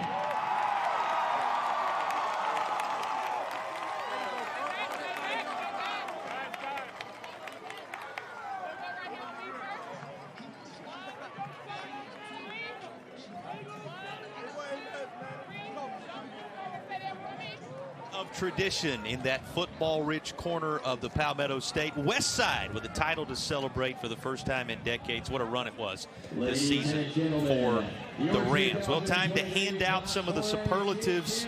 Cutter Woods, who stood in there all day long, and his team getting ready to go over and enjoy the trophy presentation moment with their first-year head coach, Brian Lane. Westside, the 4A state champions for. There is a look at Woods, stood in there, made the final toss, and earns Player of the Game honors, brought to you by A&I Fire and Water Restoration for his efforts throughout this one. Led that opening drive in which Westside made the statement upon their arrival, and then in the end, when it mattered most, found the end zone here and found the right play at the right time to become our player of the game. Absolutely. He did everything a quarterback is supposed to do. I mean, he used his feet all game long, you know, so it wasn't just his big arm doing it, you know, it was his feet that was keeping drives going, like on his last drive to give him down to fourth and whatever. So he would do whatever he needs to do to put his team on his back to carry him. He did that today. 17 of 27, both of his touchdowns late in this one. Tossing-wise, 238 yards for him. Just a big-time day. Big-time moment for this Westside squad. What a year they put together. We would be remiss if we did not stop to say what a run this was for the Bruins of South Florence. They reeled off 29 games in a row. You remember Sellers and Company leading them to the state championship in 2022. They were worthy champions and played like it again in a second straight title game. Toby. Absolutely. You can't take nothing from the PD team. I mean, South Florence came here and they fought hard, and, you know, much respect to their team. You know, I love what they do. I love the way they play the ball game. You didn't hardly see any penalties out here today. They just played well. They work hard, and pretty sure, you know, they're going to be coming back again. Yeah, they're going to be around for a long time. Had a 14-0 year coming in as lower state champs and reigning champs. This day in the end goes to Westside. Your final thoughts on what we saw from the Rams in this 4A title game? I mean, I think you've seen what he said, resilience. I think you've seen a team that's been doing it all year, flying up on the radar, but nobody can say that about them now. This team is a 4A state champion, and, you know, we're very proud, you know, glad to be here to call this game, and I'm glad that they was able to bring it back. One more to come after a brief pause. Weekend of Champions rolls on. Thanks in part to each of these, our proud sponsors, and we certainly are thankful for their partnership.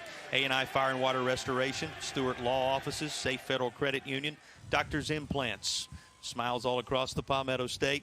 As a result, Will Lou Gray Opportunity School, Automax, Rushes, Clear Picture Financial, Stanley Law Group, Founders Federal Credit Union, Farm Bureau Insurance, Absolute Total Care, South Carolina Dairy, Ingalls Markets, the City of Orangeburg, and all those at the South Carolina High School League, and as a part of our Sinclair family. We say thanks for joining us. Absolute joy to have you with us for the Weekend of Champions. And on this occasion, congratulations in order to the Westside Rams, surging from behind in the closing stages to cap off a memorable and remarkable year. This explosive and electric Westside Rams squad to the top of the hill in 4A. 15 seconds to play and a couple of fourth down conversions down the stretch when it matters, as Westside climbs the hill, and for the first time in decades, the Rams are champions in South Carolina.